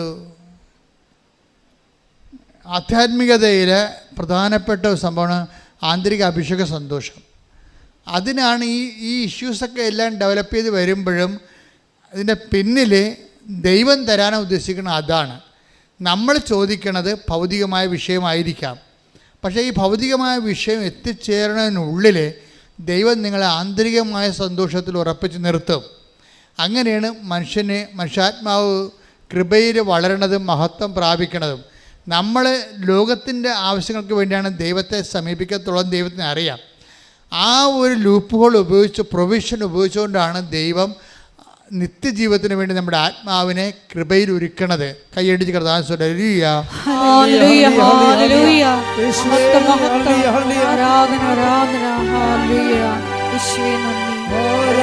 ന്ന് അവളോട് കമ്മ്യൂണിക്കേറ്റ് ചെയ്തപ്പോഴേ ഇവൾ ഓക്കെ ആയി. അപ്പോൾ ഓക്കെ ആയപ്പോൾ കർത്താവിനോട് പറഞ്ഞത്, എനിക്ക് നാട്ടിലെവിടെയെങ്കിലും ജോലി കിട്ടിയാൽ മതി, പ്രശ്നങ്ങളൊന്നുമില്ല, ഞാൻ ഹാപ്പിയാണെന്ന് പറഞ്ഞു. എനിക്കിപ്പോൾ വിദേശത്ത് തന്നെ പോകണം നിർബന്ധമൊന്നുമില്ല എന്ന് പറയുമ്പോൾ അപ്പോൾ ആന്തരികമായിട്ട് അവൾ കണ്ടൻറ്റഡായി ശരിക്കും. പക്ഷെ കണ്ടൻറ്റഡ് ആയെങ്കിലും കർത്താവ് അവൾക്ക് അതിനേക്കാൾ വലിയ കാര്യങ്ങൾ സെറ്റ് ചെയ്ത് വെക്കുന്നതുകൊണ്ടാണ് ഈ ആശ്ചര്യം എല്ലാം പോയി കളഞ്ഞത്. അപ്പോൾ നമ്മൾ മനസ്സിലാക്കണം, നമ്മുടെ ഉന്നതയും ഉയർച്ചയുമാണ് ദൈവം ആഗ്രഹിക്കുന്നത്, അല്ല നമ്മുടെ തകർച്ചയല്ല. അപ്പോൾ അവൾ പിന്നെ അപ്പനിലൂടെയാണത് വർക്കൗട്ട് ചെയ്ത് പറഞ്ഞത്. അപ്പം പറയും, മോളെ ഞാനും അമ്മയും കൂടി നിന്നെ അമേരിക്ക വിടാൻ തീരുമാനിച്ചു. അപ്പോൾ പറഞ്ഞ് ഞാൻ എൻ്റെ പരീക്ഷയ്ക്ക് പാസ്സാവും. ആസ്ട്രേലിയയിൽ തന്നെ എനിക്ക് കുറിച്ച് പറഞ്ഞ വരുന്നു പരീക്ഷ, ഇത് അമേരിക്കൻ പരീക്ഷ എങ്ങനെ പാസ്സാകുന്നത്? ഇല്ല, അതൊക്കെ നമുക്ക് ഉടമ്പടി നീ എടുത്തിട്ടില്ലേ, ബാക്കി അമ്മ നോക്കട്ടെന്ന് പറഞ്ഞ് ഞങ്ങൾ മൂവ് ചെയ്യണമെന്ന് പറഞ്ഞു. അപ്പോൾ അവർ അമേരിക്കൻ വിസ ട്രൈ ചെയ്ത് അത് കിട്ടാൻ വലിയ പാടാണല്ലോ. പക്ഷെ അത് കിട്ടാൻ പാടായപ്പോൾ പാടാകുന്ന മനസ്സിലാക്കിയിട്ട് ഇവൾ അമ്മയോട് പറയും, മാതാവിനോട്, പരിശുദ്ധ അമ്മയോട് പറയും, അമ്മേ എനിക്ക് ഞാൻ ഉള്ള കാര്യം പറയാമല്ലോ, എനിക്കിതൊന്നും പറ്റത്തില്ല, എനിക്ക് അവിടെ ഇൻ്റർവ്യൂ ഒന്നും പറ്റത്തില്ല. എനിക്ക് ആസ്ട്രേലിയയിൽ തന്നെ പോയിട്ട് ഞാൻ ഭയങ്കര വെള്ളം കുടിച്ച്, അപ്പോൾ ഇവരുടെ ഈ അമേരിക്കൻസിൻ്റെ ഇൻ്റർവ്യൂ ടഫാണ്, അപ്പോൾ അതെനിക്ക് പറ്റത്തില്ല. പക്ഷേ ഞാൻ കുറേ സാക്ഷ്യം കേട്ടിട്ടുണ്ട് അമ്മേ നീ ചെയ്തത്, നീ ഇൻ്റർവ്യൂവിനൊക്കെ വരുമെന്നൊക്കെ ഞാൻ കേട്ടിട്ടുണ്ട്. അങ്ങനെ വല്ലതും ചെയ്താൽ മാത്രമേ എനിക്കതിൻ്റെ അകത്ത് ഹോപ്പുള്ളെന്ന് പറയും. മാതാവിനോട് സംസാരിക്കുന്ന രീതി കണ്ടില്ലേ, എന്ത് രസമാണ് സംസാരിക്കണൊക്കെ. അതായത് ഞാൻ കുറേ സാക്ഷ്യം കേട്ടിട്ടുണ്ട് അമ്മേ, ഇൻ്റർവ്യൂവിൻ്റെ സമയത്ത് നീ അവിടെ വരുമെന്നൊക്കെ ഞാൻ കേട്ടിട്ടുണ്ട്. അങ്ങനെ വല്ല പരിപാടിയൊക്കെ നടന്നാൽ മാത്രമേ എനിക്കിതിനകത്ത് ഹോപ്പുള്ളെന്ന് പറയും. എന്നിട്ട് ഇവളും ഈ പ്ലേസ് ഫയൽ മാതാവിനെ ഏൽപ്പിക്കും. അമേരിക്കൻ ഇൻ്റർവ്യൂവിൻ്റെ സമയത്ത് പിറ്റേ ദിവസം ഇൻ്റർവ്യൂ വരണ സമയത്ത് ഇതൊക്കെ പെട്ടെന്ന് ഇനി സ്പീഡപ്പാണ്. ആസ്ട്രേലിയക്കുള്ള അത്രയും പ്രശ്നങ്ങൾ പോലും അമേരിക്കയ്ക്ക് ഇവർക്ക് വരുന്നില്ല. അത് ഫെദർ ടച്ച് പവർ സ്റ്റിയറിങ്ങിന് പോവുകയാണ്, ഇടിപെട്ട് പോക്കാണ് പോകുന്നത്. ഇവളുടെ കയ്യിൽ നിന്നും വിട്ടു പോയിക്കുകയാണ്, എല്ലാം സ്പീഡായിട്ട് അടക്കുകയാണ്. അതായത് ദൈവഹിതമാണ് ടകടാന്ന് ഈ സംഭവം നടക്കുകയും. അപ്പോൾ ഉടനെ അവസാനം ഇൻ്റർവ്യൂവിന് കോൾ ഫോറായി. എല്ലാവർക്കും ഹൈദരാബാദ് കിട്ടി, അവരൊക്കെ എല്ലാം വിസ നിഷേധിച്ച്. അപ്പോൾ ഇവൾക്ക് കിട്ടിയ ന്യൂഡൽഹിയിലാണ്. അപ്പോൾ ഹൈദരാബാദിലെ വിസ നിഷേധിച്ച് കഴിഞ്ഞപ്പോൾ തന്നെ ഇവൾക്ക് മനസ്സിലായി ഹൈദരാബാദിൽ കിട്ടുന്നില്ല, ഇനിയിപ്പോൾ ന്യൂഡൽഹി പണ്ടേ പോവുകയാണ്. അപ്പോഴാണ് ഇവിടെ പറയണത്, അമ്മേ ഞാൻ ന്യൂഡൽഹിയിലോട്ട് പോവുകയാണ്, അപ്പം അമ്മ അവിടെ വന്നാൽ മാത്രമേ ഇതിനകത്ത് എനിക്ക് ഹോപ്പുള്ളൂ. ഉടനെ ഇവൾ ന്യൂഡൽഹി ചെല്ലും. വിസ എൻ്റെ ഇൻ്റർവ്യൂവിൻ്റെ സമയത്ത് അവിടെ മാതാവിനെ പോലെ ഒരു ചേച്ചി അവിടെ ഇരിക്കും. ഇവളെ കണ്ടപ്പോൾ തന്നെ ചിരിക്കാൻ തുടങ്ങി. ഇവളെ കണ്ടപ്പോൾ തന്നെ മദാമ്മയ്ക്ക് ഇഷ്ടമായി. മദാമ്മ എന്തിനും അപ്പനെക്കുറിച്ച് അമ്മയെക്കുറിച്ചും ഇവളുടെ ലൈഫിനെക്കുറിച്ചൊക്കെ ചുമ്മാ കാഷ്വലായിട്ട് ചുമ്മാ കളി വർത്താനം പറഞ്ഞുകൊണ്ടിരുന്ന് 5 മിനിറ്റ് കഴിഞ്ഞപ്പോൾ പറയും, യുവർ വിസ ഈസ് സാങ്ഷൻഡ് എന്ന് പറയും. ഞാനും ഈ വിസ ഇൻ്റർവ്യൂ പലയിടത്ത് പോയിട്ടുള്ളതാണ്. എന്ത് തലവേദന പിടിച്ച പരിപാടി എന്താണെന്നറിയാമോ? ഒരു ദിവസം മുഴുവൻ പരിപാടിയാണത്. അപ്പോൾ ഇത് പെട്ടെന്ന്, അതായത് ദൈവം അപ്പോൾ അമ്മ തന്നെ അവിടെ വന്നു. അവൾ പറഞ്ഞത് ശരിയാണ്, കമ്മ്യൂണിക്കേഷൻ്റെ രീതി അതാണ്. അമ്മ തന്നെ ഓൺ ദി സ്പോട്ടിൽ വന്നിട്ട് ഒരു ചോദ്യം പോലും ചോദിക്കാൻ അനുവദിക്കാതെ ആ വിഷയം സെറ്റായി കൊടുക്കും. ഇതിന് ലൈറ്റ് വെയ്റ്റിംഗ് എന്ന് പറയും. ഉടമ്പടിയിലുള്ളൊരു പ്രതിഭാസമാണ് ഭാരച്ചുരുക്കം. ഭയങ്കര ഭാരമാണ്, ഞാനിതെങ്ങനെ ചെയ്യും എന്ന് വിചാരിക്കുന്ന സംഭവങ്ങളെ ചുമ്മാ ഫെദർ ടച്ച് പവർ സ്റ്റിയറിംഗ് പോലെ തെർമോക്കോൾ വെയിറ്റിലേക്ക് സാകുമ്പോൾ മാത്രം പ്രാർത്ഥിക്കുക. കർത്താവ് ദൈവമേ, ആന്തരിക അഭിഷേകത്താലെ ഉടമ്പടി കൽപ്പിച്ചു നൽകുന്ന ഭാരച്ചുരുക്കത്തിലേക്ക് എന്നെ കൈപിടിച്ച് നടത്തണമേ. ശ്രദ്ധിക്കട്ടെ,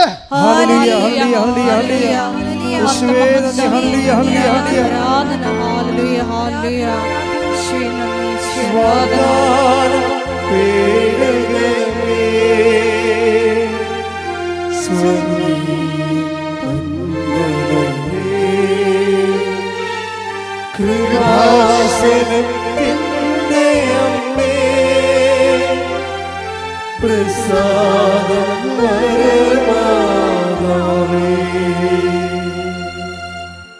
അതായത് നമ്മൾ ടൈം ഷോർട്ടനിങ് ഉണ്ട്. ഇതിനകത്ത് ടൈം ഷോർട്ടനിങ് ഉണ്ട്. പഴയ ആസ്ട്രേലിയ 3 കൊല്ലം 3 പ്രാവശ്യം ഇൻ്റർവ്യൂ ചെയ്യാവുന്ന കാര്യമാണ് അമേരിക്കയിൽ വിത്തിൻ നോ ടൈം പെട്ടെന്ന് സെറ്റാകണത്. അതാണ് ടൈം ഷോർട്ടനിങ്ങും. ഇനി ഇതിനകത്തൊരു നോട്ട് ബൈ മെറിറ്റ് വർക്ക് ചെയ്യുന്നുണ്ട്. ഉടമ്പടിയിലെ ഒരു പ്രിൻസിപ്പിളാണ് നോട്ട് ബൈ മെറിറ്റ്. കാര്യം ഈ വിസേൻ്റെ സമയത്ത് വീണ്ടും ബാങ്കുകാർ പറഞ്ഞു നിങ്ങളെ ഗ്യാരണ്ടർ വെക്കണം, അല്ലെങ്കിൽ നിങ്ങൾ ലോണിന് വേണ്ടി പറമ്പ് തരണമെന്ന് പറഞ്ഞു. ഇവിടെ പറമ്പുമില്ല. അപ്പോൾ ഇവർക്ക് സങ്കടമായി. ഇപ്പോൾ പഴയ അവസ്ഥയായി. ആസ്ട്രേലിയയിൽ ഇങ്ങനെയാണ് സംഭവം പോണത്. കാശ് വെക്കാൻ പറയുമ്പോൾ കാശും ഉണ്ടാകത്തില്ല, പിന്നെ എന്ത് ചെയ്യും, പറമ്പും ഉണ്ടാകത്തില്ല, പിന്നെ ക്യാൻസലാവും. വീണ്ടും ആ വിഷയത്തിൽ ചെന്ന്. പക്ഷേ ഇത് മാതാവ് നേരിട്ട് ഫയൽ എടുത്തിരിക്കുന്നതാണ്. അമ്മ ഇങ്ങനെ സമയമായില്ലെന്ന് പറഞ്ഞിട്ട് സമയമാക്കിയതുപോലെ പച്ചമഷിക്ക് ഉപ്പിട്ടിരിക്കുന്നതാണ്. ഈ സാരി ഇങ്ങനെ ഗ്രീൻ ചാനലിലൂടെ പോകും. കാര്യം ഇവൾക്ക് വിസ അറേഞ്ച് ചെയ്ത് കൊടുത്ത് അങ്കിൾ പറയും, എടി ഇതൊന്നും പ്രശ്നമൊന്നുമില്ല, ഞാൻ ഗ്യാരണ്ടി ചെയ്യാം, അല്ലെങ്കിൽ പണി ചെയ്യും, ഞാൻ തന്നെ 5 സെൻറ്റ് സ്ഥലം ഞങ്ങൾക്ക് ഫ്രീ ആയിട്ട് തരാം, നീ അത് ബാങ്കിൽ വെച്ചിട്ട് പൈസ എടുക്കാൻ പറഞ്ഞു. അങ്കിള് ബാങ്കിൽ പൈസ എടുക്കാൻ വേണ്ടി 5 സെൻറ്റ് സ്ഥലം ഇവക്ക് വെറുതെ കൊടുക്കും. അപ്പം നിങ്ങൾ ചിന്തിക്കേണ്ടത്, ഒരു സംഭവം ഈ പണമില്ലാത്തത് കൊണ്ടാണ് ഇത്രയും നാളെല്ലാം തകർന്നത്. അതാണ് മെറിറ്റില്ല അതുകൊണ്ട്. അപ്പോൾ നോട്ട് ബൈ മെറിറ്റ്, പിന്നെ ഉള്ളത് ബട്ട് ബൈ ഗ്രേസാണ്. ഗ്രേസ് എന്ന് പറയുമ്പോൾ നമ്മൾ വിചാരിക്കാത്ത ഇടങ്ങളിൽ നിന്ന് നമ്മളെ സപ്പോർട്ട് ചെയ്ത് സഹായം ദൈവം, നമ്മൾ ചിന്തിക്കത്തില്ല, ആലോചിക്കത്തില്ല. എവിടുന്ന് സഹായം വരും എന്ന് ചോദിച്ചു കഴിഞ്ഞാൽ ബൈബിൾ പറഞ്ഞ ഒറ്റ ഉത്തരവേ ഉള്ളൂ. എന്താണ്? ആകാശം ഭൂമി സൃഷ്ടിച്ച കർത്താവിൽ നിന്നാണ് എൻ്റെ സഹായം. Take the bed of God. സ്തുതിക്കട്ടെ. ഹല്ലേലൂയ ഹല്ലേലൂയ ഹല്ലേലൂയ ഹല്ലേലൂയ. യേശുവേ നന്ദി. ഹല്ലേലൂയ ഹല്ലേലൂയ ഹല്ലേലൂയ. ഹല്ലേലൂയ ഹല്ലേലൂയ ഹല്ലേലൂയ ഹല്ലേലൂയ. കൃപയെന്നും നിത്യം, ദൈവകൃപയെന്നും നിത്യം, കൃപമതിയെന്നും യേശുവേ, നിൻ കൃപമതിയെന്നും യേശുവേ. കൃപയെന്നും നിത്യം, ദൈവകൃപയെന്നും നിത്യം, കൃപമതിയെന്നും യേശുവേ, നിൻ കൃപമതിയെന്നും യേശുവേ.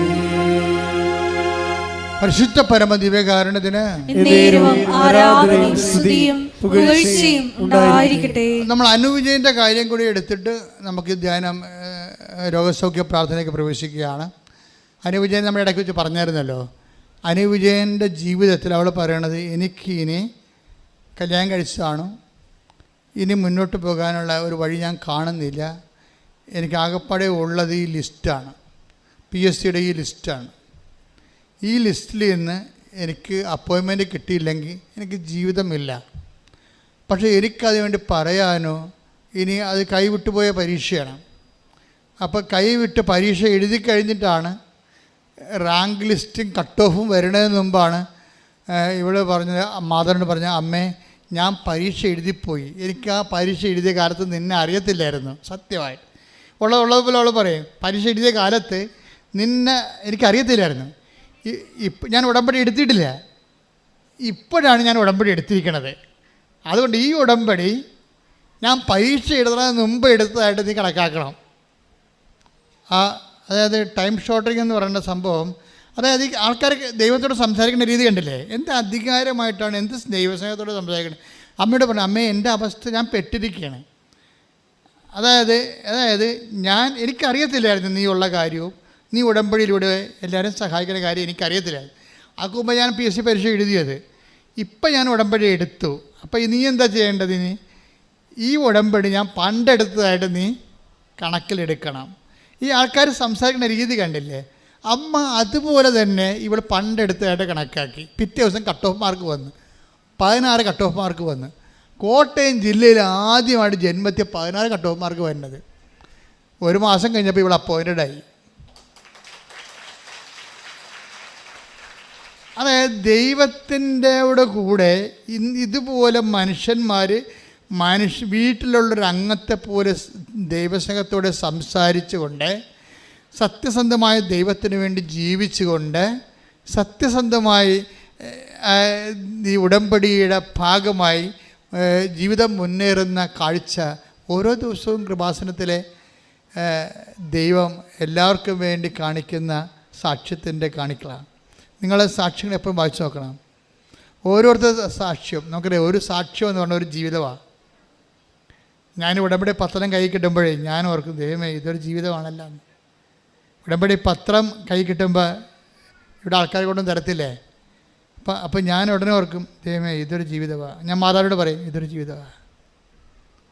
കാര്യം നമ്മളെ സംബന്ധിച്ചിടത്തോളം 100,000 പേരുണ്ടെങ്കിലും ഞാൻ ഓരോരുത്തരെയുമാണ് മാതാവിന് വെക്കണത്. അതുകൊണ്ട് അമ്മേ ഇതൊരു ജീവിതമാണേ, ഇത് രക്ഷപ്പെട്ട ആ കുടുംബത്തിലുള്ള ഒത്തിരി പേര് ആശ്വാസം പ്രാപിക്കും. അപ്പം നമ്മളുടെ ഓരോ ജീവിതത്തിനും ആ ജീവിതങ്ങളിലൂടെ രക്ഷപ്പെടാതിരിക്കുന്ന മറ്റുള്ള അനേകം വീട്ടിലുള്ളവരുടെ ആശ്വാസം പ്രാപിച്ചിരിക്കാതിരിക്കുന്നവർ എല്ലാവരെയും ഉടമ്പടി അഡ്രസ്സ് ചെയ്യുന്നുണ്ട്. എൻ്റെ മക്കളോട് ഞാൻ ഇത്രയും സീരിയസ് ആയിട്ട് പറയാൻ കാര്യം, നിങ്ങൾ പോഴംകളിക്കാർ കുറച്ചുകൂടി സീരിയസ് ആകാൻ വേണ്ടിയാണ്. കാര്യം ദൈവസ്നേഹം നിറഞ്ഞ് പരിശുദ്ധ പ്രവർത്തനമായാലും കർത്താവിനെ എൻ്റെ ചില പറയും ഇന്നലെ ഒരു സഹോദരി അയച്ചപ്പോഴാണ്, ഞാൻ മരിച്ചു കിടക്കുമ്പോൾ സത്യമായിട്ടും ഉടമ്പടിക്ക് ആശീർവദിച്ച് നെഞ്ചത്തുണ്ടാകുമെന്ന്. അങ്ങനെയൊക്കെ ഈ ആൾക്കാർ പറയണമെങ്കിൽ എന്ത് ദൈവസ്നേഹം അനുഭവിച്ച് കാണവരെ, എന്ത് ദൈവസ്നേഹം അനുഭവിച്ച് കാണവരെ. അപ്പോൾ ഇത് ദൈവസ്നേഹത്തിൻ്റെ ഒരു പദ്ധതിയാണ്. അതുകൊണ്ട് തന്നെ നിങ്ങളെ പരീക്ഷിക്കാൻ നിൽക്കരുത്. പല ആൾക്കാർക്കും ദൈവം ആദ്യം അടയാളം കാണിക്കട്ടെ എന്നിട്ട് ഞാൻ ഉലക്ക പുഴുങ്ങാമെന്ന് പറഞ്ഞുകൊണ്ടിരിപ്പുണ്ട്. അവളൊക്കെ ഉലക്കൊക്കെ നടുവായിട്ടിരിക്കുന്ന ദൈവം. എന്നാൽ ദൈവത്തെ പരീക്ഷിക്കാൻ വിചാരിച്ചിറങ്ങിയിരിക്കുകയാണ്. ദൈവം ആദ്യം അടയാളം കാണിക്കട്ടെ എന്നിട്ട് ഞാൻ പിന്നെ അടുത്ത പരിപാടി എൻ്റെ കലാപരിപാടി. നിൻ്റെ കലാപരിപാടി കാണിച്ചിട്ട് ദൈവത്തിന് എന്താ? നീ എന്ത് കാണിച്ചിട്ട് എന്ത് കാര്യം ദൈവത്തിന്? വല്ല കാര്യമുണ്ടോ? ദൈവത്തിന് വല്ല പ്രയോജനമുണ്ടോ? അപ്പോൾ മര്യാദയ്ക്ക് നീ മുട്ട് വഴങ്ങിയിട്ട് ദൈവത്തിൻ്റെ വചനമനുസരിച്ച് ജീവിക്കാൻ നോക്കണം. അപ്പം നിൻ്റെ സത്യസന്ധത മനസ്സിലാക്കിയിട്ട് ദൈവം നിന്നെ സഹായിച്ചോളൂ.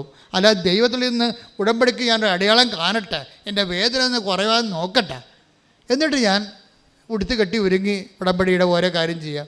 നെവർ, ഇത് വർക്ക് ചെയ്യത്തില്ല. ദൈവത്തെ പരീക്ഷിക്കാൻ വന്ന മറ്റൊരു പിശാചായിട്ട് ദൈവം നിന്നെ കാണത്തുള്ളൂ. എന്തിനാണ് ഉടമ്പടി എടുത്ത് പണി മേടിക്കണത്? അപ്പോൾ മര്യാദക്ക് പഴയ മനുഷ്യനെ ഉരിഞ്ഞു നിൽക്കണം. ചുമ്മാ ഉരിഞ്ഞിട്ട് കാര്യമില്ല, അവൻ്റെ ചെയ്തികളോടുകൂടി. Take the blood of God. ശ്രദ്ധിക്കട്ടെ. ഹല്ലേലൂയ ഹല്ലേലൂയ ഹല്ലേലൂയ ഹല്ലേലൂയ ഹല്ലേലൂയ. യേശുവേ നന്ദി. ഹല്ലേലൂയ ഹല്ലേലൂയ.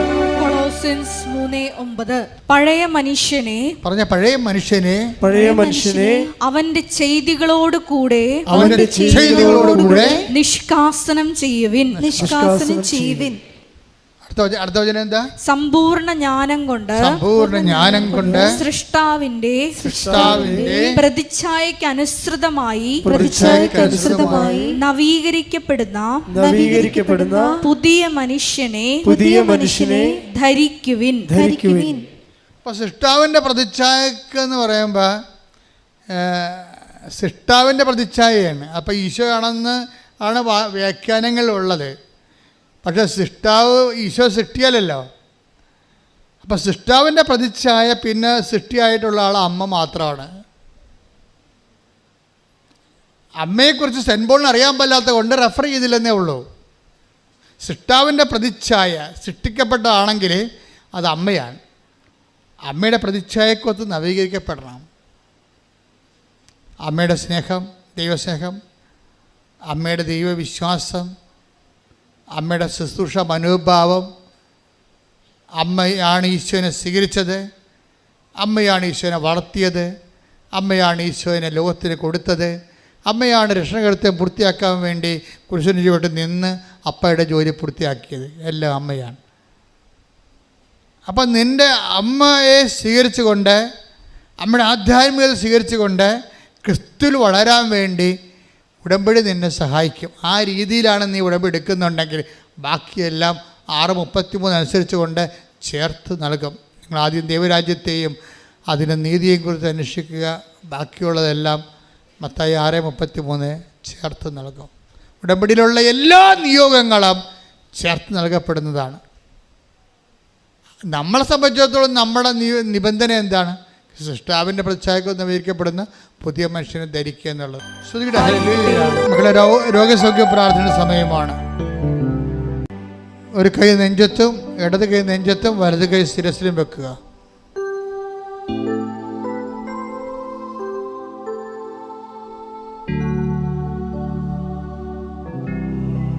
ഈ നിമിഷം ഞാൻ സുഖപ്പെടും. കർത്താവ് മാതാവിൻ്റെ മധ്യസ്ഥത്തിൽ ഈശോ എന്നെ സുഖപ്പെടുത്തും. ഇന്ന് ഓൺലൈനിലുള്ളവരും മനസ്സിൽ വിചാരിക്കുക, രക്തസ്രാവക്കാരി രോഗി അവൻ്റെ വസ്ത്രത്തിലെങ്കിലും ഒന്ന് തൊട്ടാൽ താൻ സുഖപ്പെടുമെന്ന് ഉള്ളിൽ വിചാരിച്ചിരുന്നു. രോഗസൗഖ്യ പ്രാർത്ഥനയുടെ അടിസ്ഥാന യോഗ്യത ഉള്ളിൽ വിചാരിപ്പാണ്. ഞാനിപ്പോൾ സുഖപ്പെടും എന്ന് ഉള്ളിൽ വിചാരിക്കണം. കർത്താവേ, നിന്റെ ഉന്നതമായ നാമത്തിന് സ്വസ്ഥം ചെയ്യുന്നു. ശ്രുതികടെ. ഹല്ലേലൂയ ഹല്ലേലൂയ ഹല്ലേലൂയ ഹല്ലേലൂയ. കർത്താവ് നിന്റെ ഉന്നതമായ നാമത്തിന് സ്വസ്ഥം ചെയ്യുന്നു. കർത്താവിന്റെ വിശുദ്ധ പൗരോഹിത്യത്തെ മഹത്വപ്പെടുത്തണമേ. കർത്താവ് സഭയിലുള്ള സാന്നിധ്യം പ്രകടമാക്കണമേ. 38 വർഷം ഞാൻ അർപ്പിച്ച കൃപാനയുടെ യോഗ്യതയാൽ കൃപാസ്ഥാനത്താറെ ജീവനോടെ പ്രത്യക്ഷപ്പെട്ട പരിശുദ്ധ അമ്മയുടെ മാധ്യസ്ഥത, കർത്താവിന്റെ തിരുമുറുപാർന്ന വലതുകരം, ആണിപ്പെടുതാർന്ന അത്ഭുതകരം, അടിപ്പിടർ പോലെ വൈദാഖാലം പോലെ ദൈവിക ശക്തി ഉച്ച മുതൽ ഉള്ളംകാലം വരെ പ്രസരിക്കട്ടെ. മാരക രോഗങ്ങള്, തീരാവേദികള് യേശുവിന്റെ നാമത്തില് മാറിപ്പോകട്ടെ. ശ്രുതിക്കട്ടെ. ഹല്ലേലൂയ, ഹല്ലേലൂയ, ഹല്ലേലൂയ, ഹല്ലേലൂയ.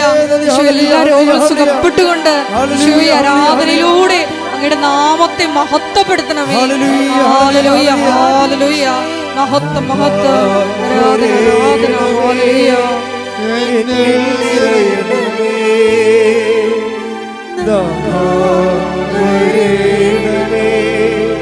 സൗഖ്യം നൽകണമേ, വരേണമേ, എന്നിൽ നിറയണമേ, വരേണമേ, സൗഖ്യം നൽകണമേ. എൻ്റെ മക്കളെ, കൈകളെടുക്കുക. കർത്താവിൻ്റെ ആലയത്തിൽ സന്തോഷത്തിൽ നിൽക്കുക. എൻ്റെ പ്രിയമകനെ, പ്രിയമകളെ, കർത്താവ് ആണ് നിന്നെ കൊണ്ടുവന്നത് നീ ഓർക്കണം.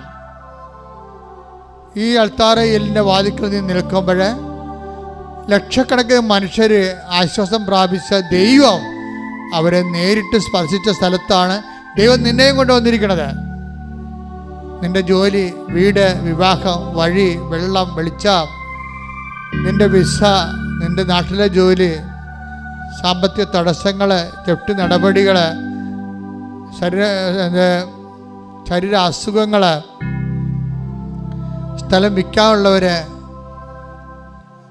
അങ്ങനെ എല്ലാ മണ്ഡലങ്ങളിലും നിന്റെ യാത്രകൾ, ഈ ആഴ്ചയിലുള്ള, ഈ മാസത്തിലുള്ള യാത്രകൾ, വന്ന തടസ്സങ്ങൾ, എൻ്റെ കേസുകൾ, കോടതി കേസുകൾ, നിന്റെ തകർന്ന കുടുംബങ്ങൾ, മക്കളില്ലാത്ത അവസ്ഥകൾ എല്ലാം കർത്താവിൻ്റെ തിരുസന്നിധിയിൽ സമർപ്പിച്ചുകൊണ്ട് കർത്താവ് നിന്നെ അനുഗ്രഹിച്ചുകൊണ്ട് പ്രാർത്ഥിക്കുക. കർത്താവേ, ഈ ഒറ്റ പ്രാർത്ഥന കൊണ്ട് അൾത്താരെ വന്ന് സാക്ഷ്യം പറയാൻ, നാമത്തെ മഹത്വപ്പെടുത്താൻ പരിശുദ്ധ അമ്മേ എന്നെ സഹായിക്കണമേ. ശ്രുതികട്ടെ,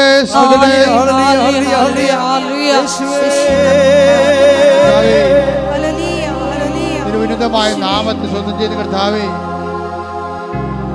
കർത്താവേ, എന്തിനെ വിശുദ്ധമായ രക്തം തളിക്കണമേ. കർത്താവേ, 38 വർഷം ഞാൻ അർപ്പിച്ച കൃപാന്റെ യോഗ്യതയാൽ കൃപാസ്ഥാനത്താരെ ജീവനോടെ പ്രത്യക്ഷപ്പെട്ട മാതാവിന്റെ മധ്യസ്ഥതയാൽ ജീവിത ദുരിതങ്ങള്, ജീവിത തടസ്സങ്ങള്, ജീവിത സങ്കടങ്ങളുടെ കാരണങ്ങള് യേശുവിന്റെ നാമത്തില് മാറിപ്പോകട്ടെ. ശ്രദ്ധിക്കട്ടെ. ഹല്ലേലൂയ, ഹല്ലേലൂയ, ഹല്ലേലൂയ. ആരാധനയിലൂടെ എല്ലാ ജീവിത ദുരിതങ്ങളെയും തടസ്സങ്ങളെയും നീ ഏറ്റെടുത്തുകൊണ്ട് അങ്ങയുടെ നാമത്തെ വീണ്ടും വീണ്ടും മഹത്വപ്പെടുത്തണമേ. Hallelujah, hallelujah. മുട്ടേ നിൽക്കുക. കൈകൾ കൂപ്പി കർത്താവിനെ നോക്കി മുട്ടേ നിൽക്കുക. വ്യക്തിപരമായ ആവശ്യങ്ങൾക്ക് വേണ്ടി മൗനമായി പ്രാർത്ഥിക്കുക.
സമാപനാശീർവാദം.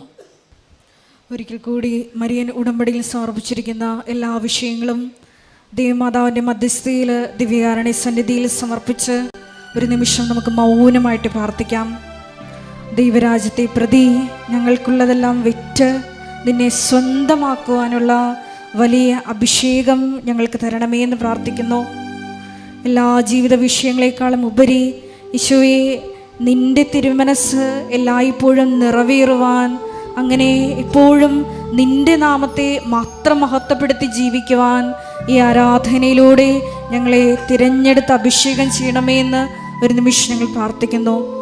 കൊളോസ്യൻസ് 3:9 തിരുവചനമനുസരിച്ച് ഞങ്ങളിലുള്ള പഴയ തിന്മകളെ, പഴയ വ്യക്തിയെ പൂർണ്ണമായി നിഷ്കാസനം ചെയ്തുകൊണ്ട് സൃഷ്ടാവിൻ്റെ പ്രതിച്ഛായയ്ക്കൊത്തവിധം ദൈവമാതാവിൽ തിളങ്ങി വിളങ്ങിയ ഓരോ ദൈവിക പുണ്യങ്ങളും അനുദിനം അഭ്യസിക്കുവാൻ ഈ മരിയൻ ഉടമ്പടി ആരാധന വഴിയായി ഞങ്ങളെ അഭിഷേകം ചെയ്യണമേ എന്ന് പ്രാർത്ഥിച്ചുകൊണ്ട് ശിരസ്സ് നമിച്ച് നമുക്ക് ദിവ്യകാരുണ്യനാഥൻ്റെ ആശീർവാദം സ്വീകരിക്കാം.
പരിശുദ്ധ പരമമാ ദിവ്യകാരുണ്യമേ,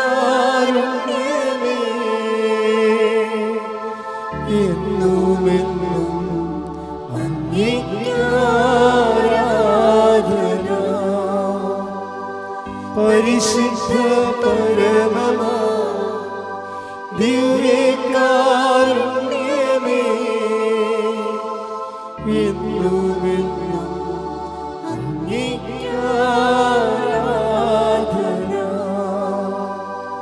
പരിശുദ്ധ പരമമാ ദിവ്യകാരുണ്യമേ, എന്നുമെന്നും അങ്ങേക്ക് ആരാധന.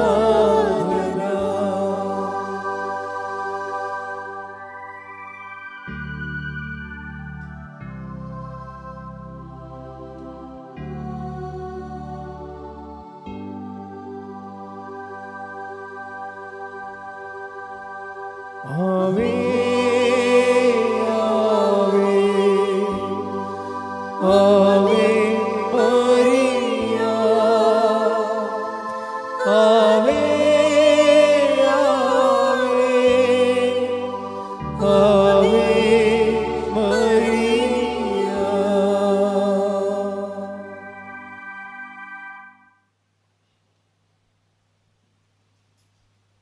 അറിയിപ്പുകൾ. എല്ലാ ദിവസവും 7:30 മണിക്കാണ് നമ്മുടെ പരിശുദ്ധ കുർബാന.